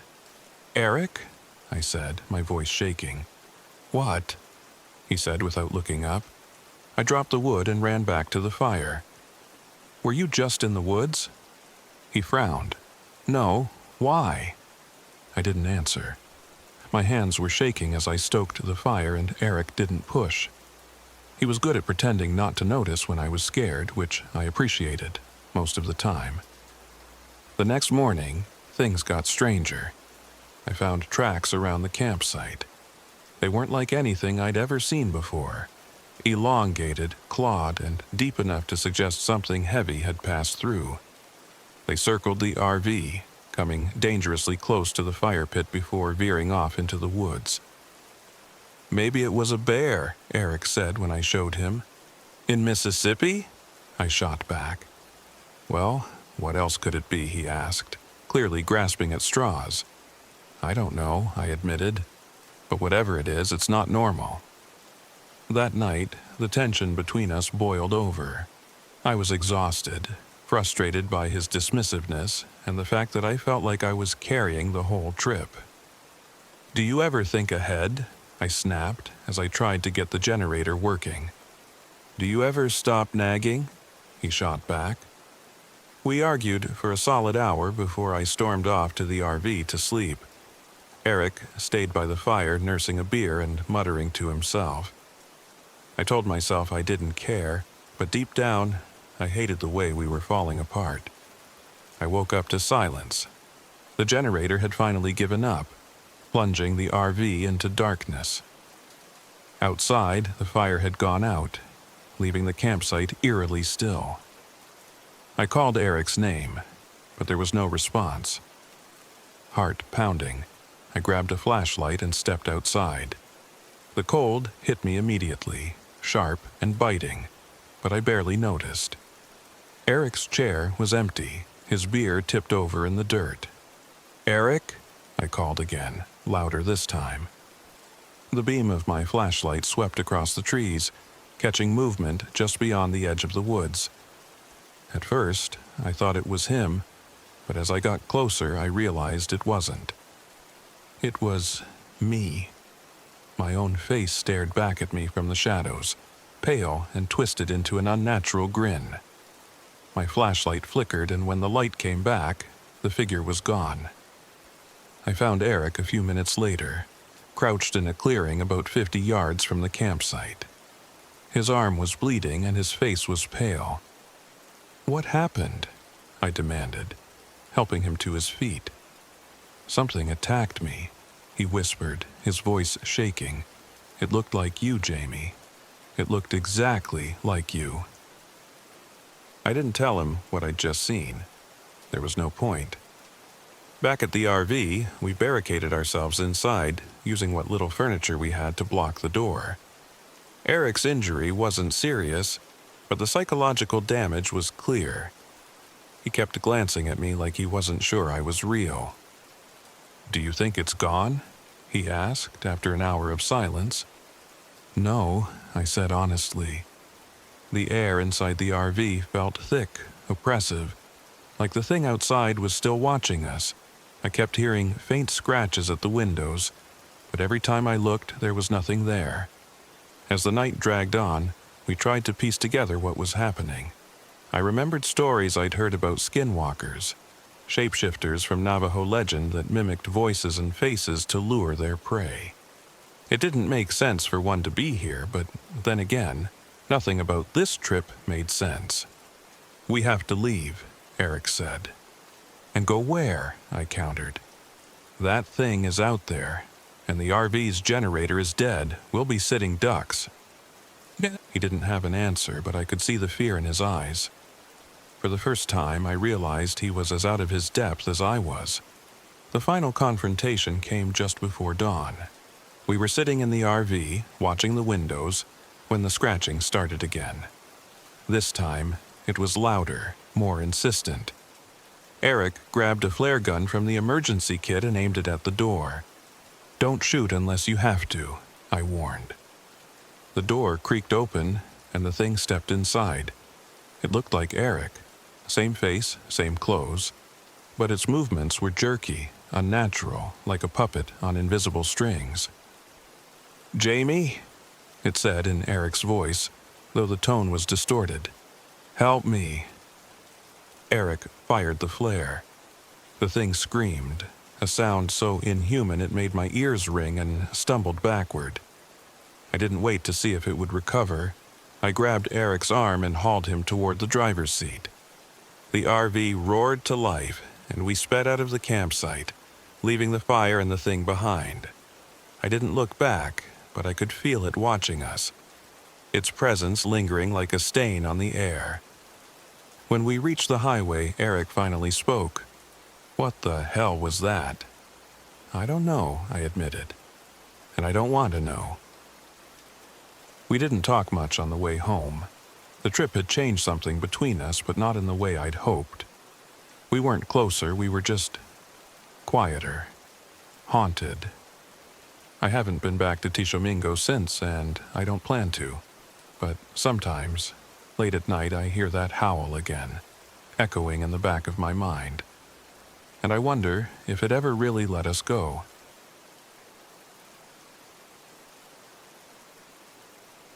My name is Claire Matthews, and I'm 29 years old. This happened last spring while I was camping solo in Tombigbee National Forest, Mississippi.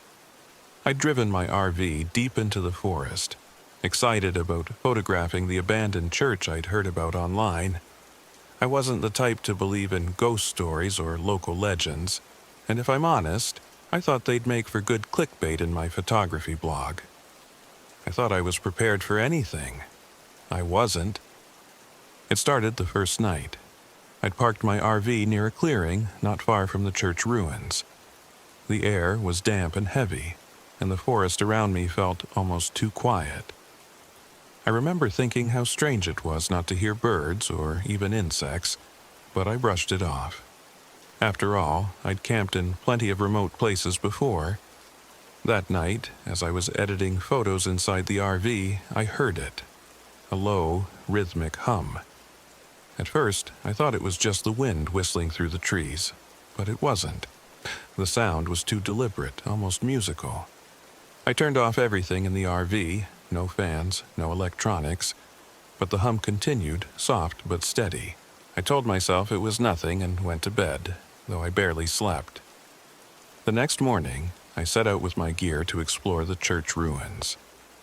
The building was a crumbling skeleton of stone and wood, covered in moss and vines. It was hauntingly beautiful, exactly the kind of shot I wanted for my portfolio. But as I started snapping photos, I noticed something odd. Every image was distorted. Blurry streaks ran across the frame, and faint shapes hovered in the background, shadows that shouldn't have been there. I adjusted my settings, swapped lenses, even wiped the camera's sensor, but nothing helped. Then I felt it. A vibration under my feet. Subtle at first, like the ground was humming. It matched the same rhythmic sound I'd heard the night before, only louder. I didn't scare easily, but I decided to head back to the RV. On my way back, I ran into a man. He was tall and wiry, with gray hair tucked under a wide-brimmed hat. He introduced himself as Reverend Eli Crawford and said he was camping nearby. "Funny place to take a vacation," I joked, trying to keep the mood light. He didn't laugh. "I'm not here for leisure," he said, his voice low and serious. "You shouldn't be here either." I raised an eyebrow. "Why's that?" He looked past me, toward the direction of the church. "This forest has a history. The church, especially. You've heard of the Devil's Choir?" I shook my head. "Years ago, a group of people came here to worship, but they weren't singing to God. They summoned something they couldn't control. It's been bound to this place ever since." I laughed nervously. "I think I'll take my chances." He didn't respond, just tipped his hat and walked away. That night, the humming returned. It started softly, but as the hours dragged on, it grew louder, deeper, until it seemed to vibrate through my chest. I stepped outside the RV, shining my flashlight into the trees, but I saw nothing. I stood there, scanning the darkness, when I felt the air shift. It was colder now, and the smell of damp earth and pine was gone, replaced by something metallic, like blood. Then I saw it, a faint light flickering through the trees, like a candle flame. Against my better judgment, I followed it. The light led me back to the church, where it vanished as suddenly as it had appeared. Standing there in the moonlight, I felt exposed, like I was being watched. I turned to leave, but a glint of metal caught my eye. In the dirt near the entrance was a torn hiking pack. Inside, I found a journal. Its pages were damp and smeared with mud, but I could still make out fragments of writing. The chanting won't stop. It's in my head. She's here. The next day, I went back to the visitor center to ask about the journal. The ranger on duty, Daniel Brooks, seemed uncomfortable when I brought it up. "That pack belonged to Emily Rowan," he said after a long pause. "She went missing a few weeks ago." "Missing?" I asked. He nodded. "She was hiking alone, same as you. Some folks think she got lost, but..." He trailed off. "But what?" "There've been stories. People hearing voices, seeing things that aren't there. You should leave while you still can." I didn't leave. By the fourth night, the humming had become unbearable. It wasn't just a sound anymore. It was a presence, heavy and oppressive, seeping into my thoughts. I started seeing shadows moving at the edge of my vision and hearing whispers that stopped the moment I turned to listen. And then there were the photos. I reviewed them in the RV, hoping to find something salvageable, but every image was wrong. Figures appeared where there should have been none. Twisted, elongated shapes with hollow eyes and gaping mouths. In one photo, I saw myself standing in the church ruins. But I hadn't taken that shot. The final night was when everything came to a head. The humming turned into full-fledged chanting. A guttural, unholy sound that seemed to come from everywhere at once. I tried to stay inside the RV, but the chanting grew louder, more insistent.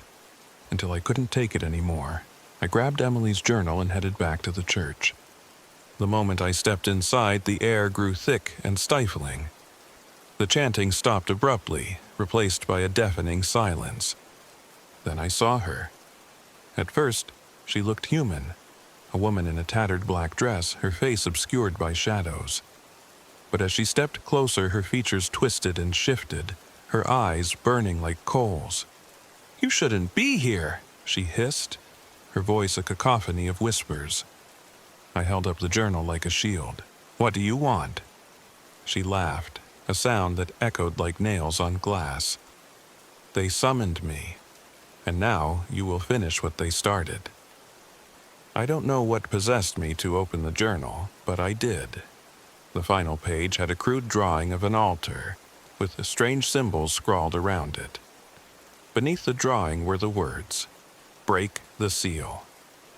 I looked at the altar in front of me, its surface covered in the same symbols. In the center was a stone, black and polished, radiating an unnatural heat. The chanting returned louder than ever, as shadowy figures began to materialize around me. I grabbed the stone and hurled it to the ground. It shattered into pieces, releasing a blinding light that engulfed the room. The last thing I remember is the sound of the woman screaming, her form dissolving into ash as the light consumed her. When I woke up, it was dawn. The church was gone. Nothing but a blackened patch of earth remained. I drove out of that forest as fast as I could, leaving behind my gear, my photos, and a piece of myself I'll never get back. To this day, I can still hear the faint sound of humming when I close my eyes.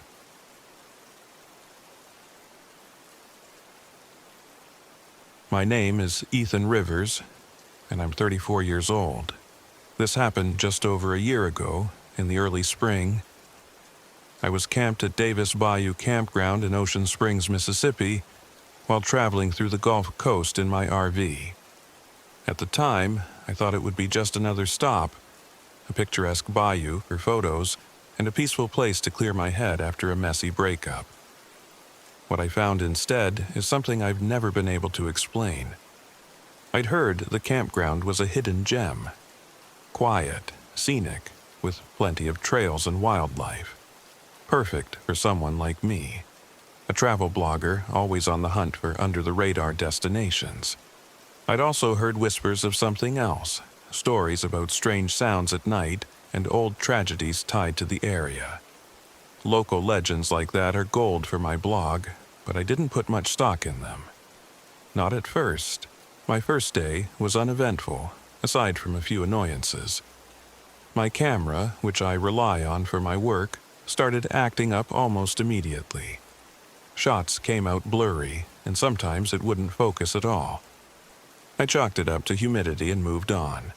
I spent the afternoon hiking a few short trails, soaking in the eerie beauty of the moss-draped trees and still waters. The campground was surprisingly empty for such a prime location. Just a handful of RVs parked here and there. That evening, as I cooked dinner on a small camp stove, an older couple from a nearby RV came by to introduce themselves. Tom and Linda Monroe were retirees, friendly and chatty. When I mentioned my blog and my interest in local legends, Linda's smile faltered. "You'll find plenty of stories around here," she said, "but not all of them are meant to be told." Tom laughed it off, but Linda's words stuck with me. After they left, the campground felt different. The silence pressed in, broken only by the occasional rustle of leaves or distant croak of a frog. It was around midnight when I first heard it. Children's laughter, faint but distinct, somewhere outside my RV. I froze. There hadn't been a single family with kids at the campground, at least not that I'd seen. I listened for a while, but the sound faded quickly. Telling myself it was probably my imagination, I crawled into bed, trying to ignore the unease settling in my chest. The next morning, I decided to explore more of the trails, hoping to shake off the strange feeling from the night before. That's when I met her. She was standing by the water's edge, a small girl in a faded dress, her dark hair tied with a ribbon. She was gathering wildflowers, her small hands arranging them into a neat little bundle. "Hey there," I called out, trying not to startle her. "You out here with your family?" She looked up, startled, but didn't answer right away. Her pale face and wide eyes made her seem much younger than her 9 or 10 years. "They're nearby," she said finally, her voice soft and formal, like someone from another time. I tried to ask more, but she turned and walked away before I could press her. Something about her unsettled me. Her clothes looked old, like something from a historical reenactment, and her mannerisms didn't fit with any child I'd ever met. Later that afternoon, I saw Tom and Linda again and mentioned the girl. Linda's face went pale. "You saw her?" she whispered. "Caroline?" I felt a chill. I didn't get her name. Is she local? Tom shook his head. "She's not alive, if that's what you mean. Folks say she's one of the kids from the old school that burned down. That was, 100 years ago, maybe more." "A school?" "Yeah," Tom said. "There used to be a boarding school around here for orphans and kids whose parents worked on the Gulf. It burned down, and a lot of children died.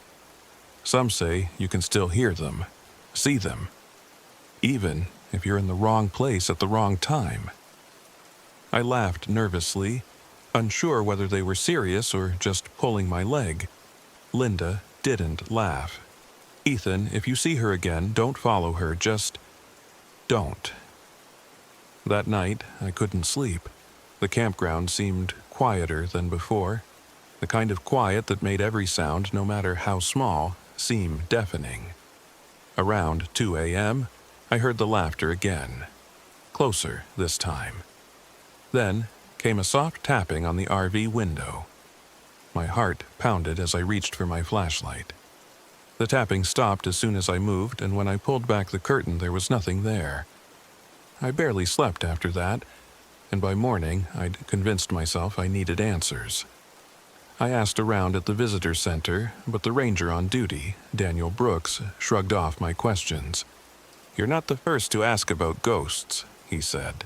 "But I don't have much to tell you, just stories, you know. Campground's got history, sure, but nothing to worry about." He said it so casually that I almost believed him. Almost. The third day was when things truly escalated. I'd gone out to the bayou at dusk, hoping for some good photos despite my camera's persistent issues. As I set up for a shot, I noticed something in the water. A reflection, faint but clear, of a girl standing just behind me. I spun around, but no one was there, and I don't know what possessed me to call out her name, but I did. "Caroline?" At first, nothing happened. Then, from somewhere deep in the trees, I heard a voice. "Help us!" It was faint, almost lost in the wind, but unmistakable. I ran back to the campground, heart racing. That night, the tapping came again, more insistent this time. When I finally opened the door, I saw her standing at the edge of the clearing, her face illuminated by the faint glow of my porch light. "Please," she said. "She's coming." Before I could respond, she was gone.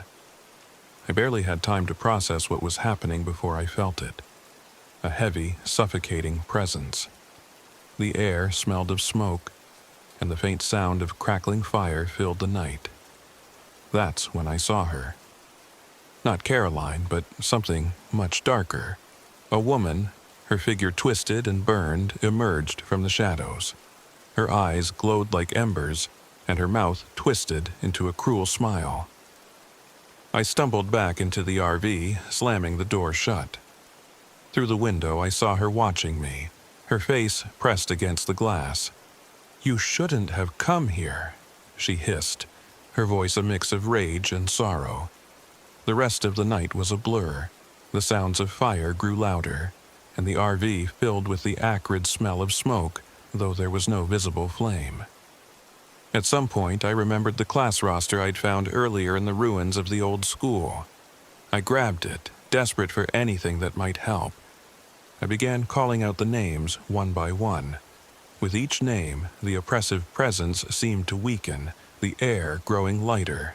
When I reached the last name, Caroline's, the woman let out an ear-splitting scream before vanishing in a flash of light. The silence that followed was deafening. I left Davis Bayou the next morning, unable to shake the feeling that I'd narrowly escaped something far worse than I could comprehend. I still have the class roster, tucked away in a drawer I rarely open.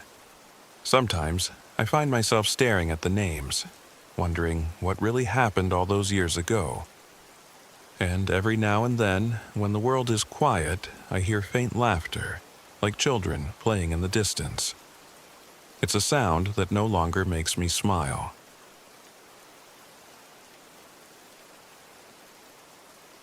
My name is Sarah Cooper, and I'm 26 years old. This happened in the spring of last year during a camping trip in the Clark Creek Natural Area in Mississippi. I thought it would be a chance to reconnect with my friends, to let go of the stress from work and the distance that life seemed to be putting between us. I had no idea it would turn into the worst nightmare of my life. The idea came about casually enough. I'd been planning the trip for months. Mike, my practical and always skeptical friend, was the first to sign up. "It's just a hike, right? Not one of your ghost hunting gigs?" he'd said with a smirk. Then there was Rachel, sweet and nervous Rachel, who joined more out of loyalty than enthusiasm. "I'll try not to hold you back," she'd said with her usual self-deprecating laugh. Ben, the joker of the group, was thrilled at the idea, although I suspected he was more interested in making fun of everyone than the actual hiking. Lastly, there was Alex. Quiet and stoic, he'd been my closest ally in the group. He loved the outdoors and had promised to guide us on an unbeatable, unmarked trail he'd discovered. We set out in high spirits. The RV was our base camp, and we parked it near the designated area for overnight stays. From there, we packed light for a long hike along the creek. The weather was perfect, cool but sunny, with the kind of clean air that made you forget about the city. The first sign that something was wrong came sooner than I'd expected. We'd been hiking for a couple of hours when Rachel started complaining about her boots. "I told you borrowing my cousin's gear was a bad idea," she grumbled, limping along the trail. I checked her feet and winced at the sight of a nasty blister forming on her heel. "We'll slow down," I said, earning an exasperated sigh from Mike. "Should have planned better," he muttered under his breath, loud enough for Rachel to hear. She shot him a hurt look, but said nothing. I glared at Mike. "Cut it out." Ben, as usual, tried to lighten the mood. "Hey, it's not an adventure until someone gets a blister. Right, Alex?" Alex nodded, but stayed silent. His attention focused on the dense woods around us. We pressed on, leaving the marked trail behind and following Alex's lead. He pointed out landmarks, a split tree here, a mossy boulder there. But as the hours dragged on, the landmarks started to feel wrong. The split tree we passed seemed eerily familiar, as if we'd been walking in circles. "Are you sure we're going the right way?" I asked Alex, trying to keep my voice steady. He hesitated before answering. "I'm sure. The terrain just looks similar in places." The second sign came as dusk settled. We were nearing what Alex promised was a beautiful waterfall, when a scream pierced the air. It was high-pitched and guttural, like nothing I'd ever heard before. Everyone froze. "What the hell was that?" Rachel whispered, clutching my arm.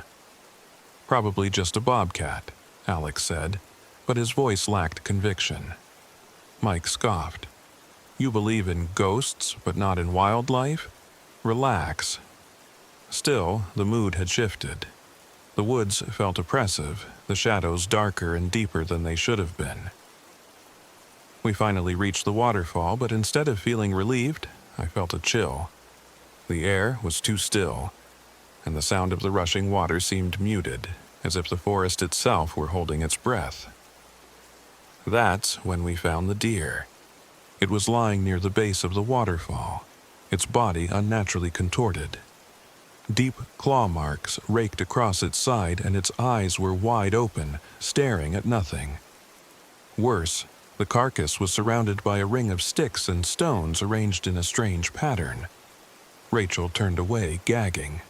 "Mountain lion," Alex said quickly, but he wasn't convincing anyone. "Let's keep moving." As we left the waterfall, things began to spiral. The unmarked trail grew harder to follow, and we stumbled over roots and rocks in the gathering darkness. Ben's flashlight died, leaving us with only 2 working lights between the 5 of us. And then the voices started. We were trudging along when Rachel stopped abruptly. "Did you hear that?" she asked, her voice trembling. "Hear what?" Mike said impatiently. Someone called my name?" We all fell silent, straining to listen. Sure enough, a faint voice echoed through the trees. "Rachel." It was soft, almost pleading. "That's not funny, Ben," I snapped, but Ben's face was pale. "That wasn't me." "Let's move," Alex said firmly, and we didn't argue. The voices didn't stop. They called out to each of us, mimicking our tones and words. At one point, I heard my own voice calling for help from somewhere behind us. It was surreal, like hearing a recording of yourself, but warped and distorted. By the time we reached a small clearing, everyone was on edge. Ben's humor had turned cruel, and he started snapping at Rachel for slowing us down. Mike was unusually quiet, his skepticism replaced by a wary tension. Alex's calm exterior was cracking, and I could see the fear in his eyes. "What's going on, Alex?" I demanded. "I don't know," he admitted, "but we need to stay together no matter what." The breaking point came when Ben wandered off. He claimed he heard Sarah calling him, and before anyone could stop him, he was gone. We shouted his name, our voices echoing uselessly in the darkness. Then we heard it. A blood-curdling scream cut off abruptly. "Ben!" I yelled, but Alex grabbed my arm. "We can't go after him. That thing, whatever it is, it's hunting us." "What thing?" Mike demanded. Alex hesitated, then spoke in a low voice. "It's a wendigo. I've heard stories. A spirit of hunger and greed. It preys on fear and isolation." "That's ridiculous," Mike snapped, but even he didn't sound convinced. "Ridiculous or not, it's killing us," I said. "We need to get out of here, now." The rest of the night was a blur of terror. We stumbled through the forest, desperately trying to find our way back to the RV. The wendigo toyed with us, mimicking our voices and movements, driving us deeper into confusion. At one point, Rachel screamed, pointing at a figure in the shadows. It was tall and emaciated, with hollow eyes that seemed to glow faintly in the dark. It moved with an unnatural speed, vanishing before we could fully comprehend what we'd seen. When we finally saw the faint glow of dawn, we were battered and exhausted. The RV was still there, but claw marks raked across its side, and Ben's backpack was hanging from a nearby tree. We didn't wait to find out what it meant. We piled into the RV and drove away without looking back. I haven't been back to Clark Creek since, and I don't think I ever will. Ben was never found, and the rest of us have tried to move on, but the memories linger. Sometimes, when I'm alone at night, I hear the faint sound of my own voice calling from the darkness, and I wonder if the wendigo ever truly let us go.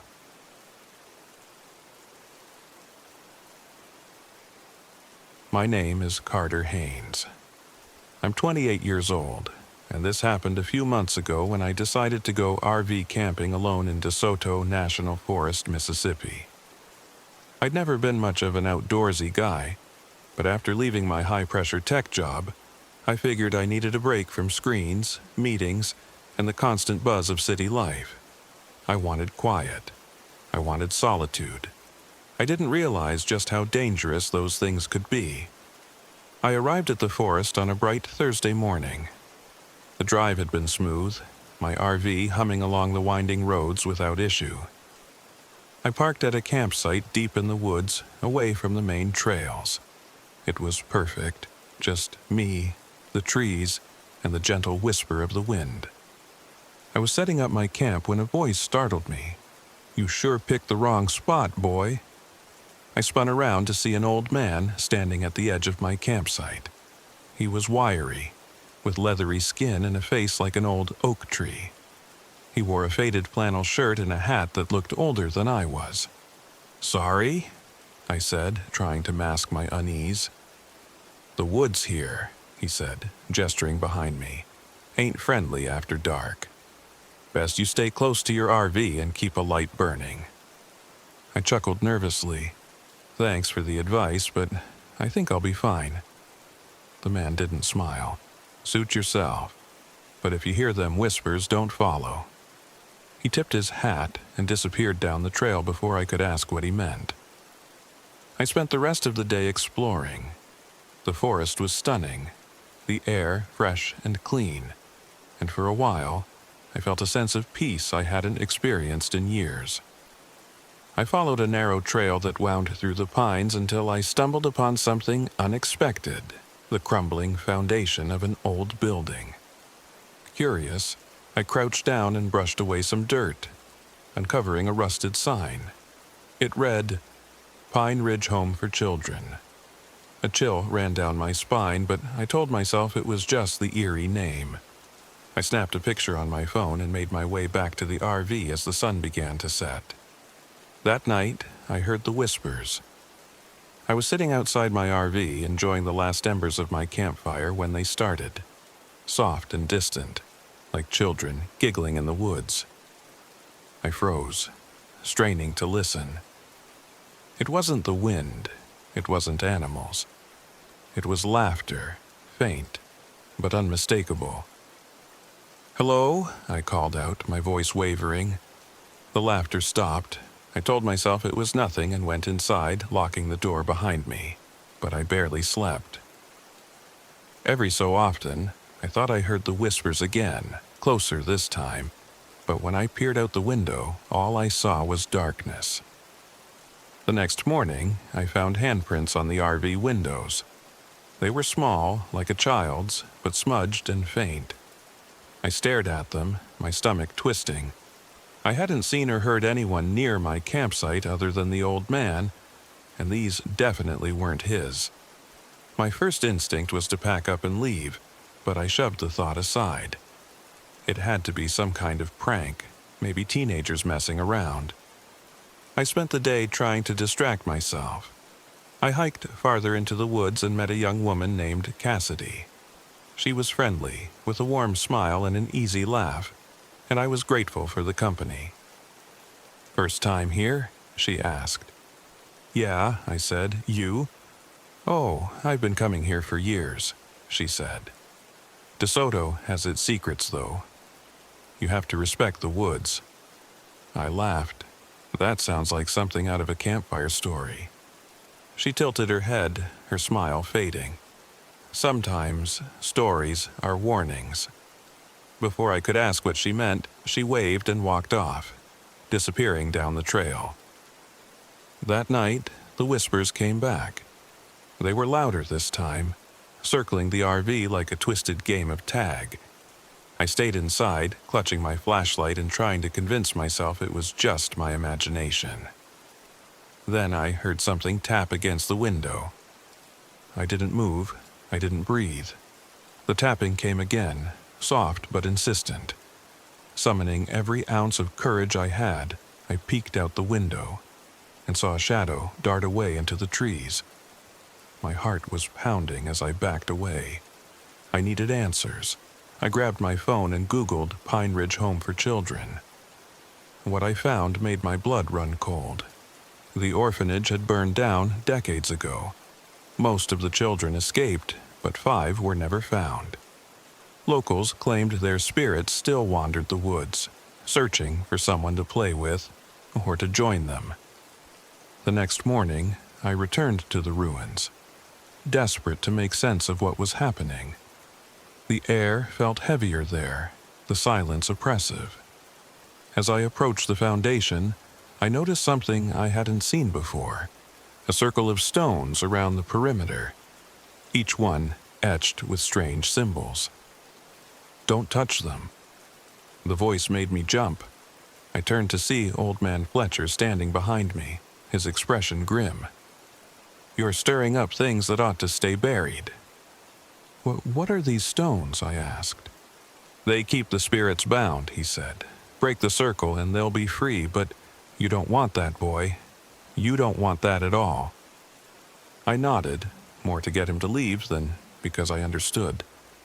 But as I walked back to my RV, I couldn't shake the feeling that the stones were important, that they were the only thing holding back something far worse than whispers and laughter. That night, the spirits stopped playing games. The whispers turned into screams, filling the air with a cacophony of wails and sobs. My RV shook as something pounded on the walls, and when I looked out the window, I saw them, shadowy figures with hollow eyes, their small hands clawing at the glass. Then I saw Cassidy. She was standing among them, her face pale and blank, like a mannequin. She raised a hand and pointed at me, her eyes glowing faintly in the dark. The door burst open, and I scrambled back, clutching the flashlight like a weapon. The figures swarmed inside, their laughter turning into shrieks as they surrounded me. "Break the circle." The voice cut through the chaos like a thunderclap. Old Man Fletcher was standing in the doorway, holding a lantern. "The stones! Smash the stones!" I didn't hesitate. I grabbed the hammer from my emergency kit and bolted for the ruins, the spirits chasing me every step of the way. Their screams grew louder, more desperate, as I swung the hammer down on the first stone. It shattered, and the air seemed to ripple. I smashed another and another until the circle was broken. The spirits let out a final ear-splitting wail before dissolving into the night. I collapsed to the ground, gasping for breath. Fletcher helped me up, his face grim. "They're gone now. But you stirred up something fierce, boy." I didn't ask what he meant. I didn't want to know. I packed up the RV and left the forest at first light, driving without stopping until I was miles away. I haven't been back to DeSoto since, but I still think about it. Sometimes, late at night, I hear whispers outside my window, faint and fleeting. I tell myself it's just the wind. But deep down, I know better.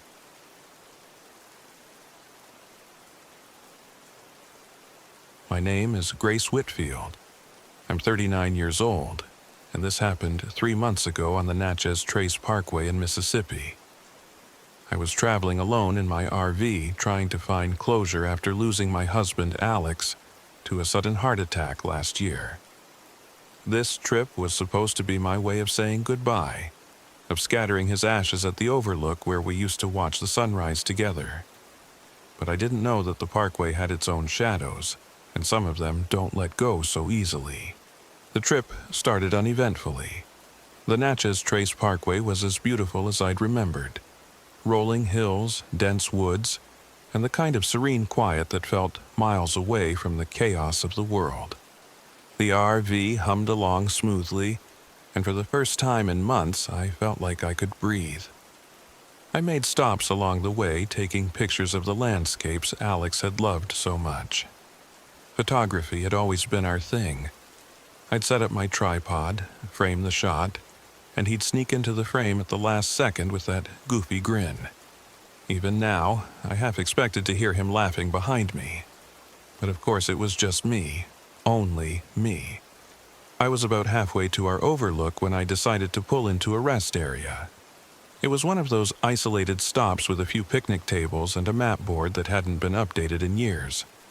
I parked the RV, stretched my legs, and was about to head back inside when I saw him. The man looked to be in his 40s, with dark hair and a weathered face. He was standing near the edge of the parking lot, holding a small duffel bag. His clothes were clean but plain, faded jeans and a button-up shirt. He waved when he saw me. "Car trouble?" I asked, walking over. "Something like that," he said. His voice was calm, almost too calm. "I could use a ride if you're heading south." Every instinct I had screamed at me to say no. I didn't pick up hitchhikers, but something about him, his quiet demeanor maybe, or the tiredness in his eyes made me pause. "All right," I said finally, "but just to the next stop." "Fair enough," he replied, and he climbed into the RV without another word. His name was Ezekiel. He didn't say much at first, just watched the road as I drove. But then he started asking questions, casual ones, like where I was headed and why I was traveling alone. I didn't want to get into the details, but somehow the words spilled out. "My husband and I used to come here a lot," I said. "It was our favorite place. He passed away last year, so this is my way of saying goodbye." Ezekiel nodded slowly, his eyes fixed on the horizon. "The Trace has a way of bringing people back to their ghosts," he said. His tone was light, almost conversational, but the words sent a chill down my spine. "What do you mean?" I asked. He didn't answer, not directly. Instead, he said, "The parkway's old. People have been traveling it for centuries. Some looking for peace, some running from something, but it doesn't let everyone leave." The first sign that something was wrong came an hour later. The RV started to sputter. The dashboard lights flickered, and the engine made a grinding noise before cutting out completely. I pulled over to the side of the road, cursing under my breath. Ezekiel didn't seem surprised. "Mechanical trouble?" he asked. "Obviously," I snapped. then immediately felt guilty. Sorry, this thing's never given me problems before. He shrugged. The Trace does strange things to machines. And people. I ignored him and got out to check the engine. Everything looked fine, but when I tried to restart the RV, the grinding noise came back. Frustrated, I went back inside to grab my phone. That's when I saw the figure in the rearview mirror. It was standing about 50 feet behind the RV, right in the middle of the road. At first, I thought it was a person, tall, broad-shouldered, with what looked like a wide-brimmed hat, but something about the proportions was off. Its limbs were too long, its movements too jerky as it shifted slightly, like it was trying to decide whether to come closer. "Do you see that?" I whispered. Ezekiel glanced out the window. "You don't want to look too long," he said quietly. "That's the Shadow Man." "The what?" He didn't answer. Instead, he stood and pulled the curtains over the window. "Keep your eyes forward, and don't listen to him." That night, the real terror began. We were stranded, unable to fix the RV, so I decided to wait until morning to call for help. Ezekiel sat in silence while I tried to calm my nerves. I didn't believe his talk about shadows and curses, but the figure I'd seen in the mirror wouldn't leave my mind. Around midnight, the whispers started. At first, I thought it was the wind, but then I realized the sound wasn't coming from outside. It was inside the RV.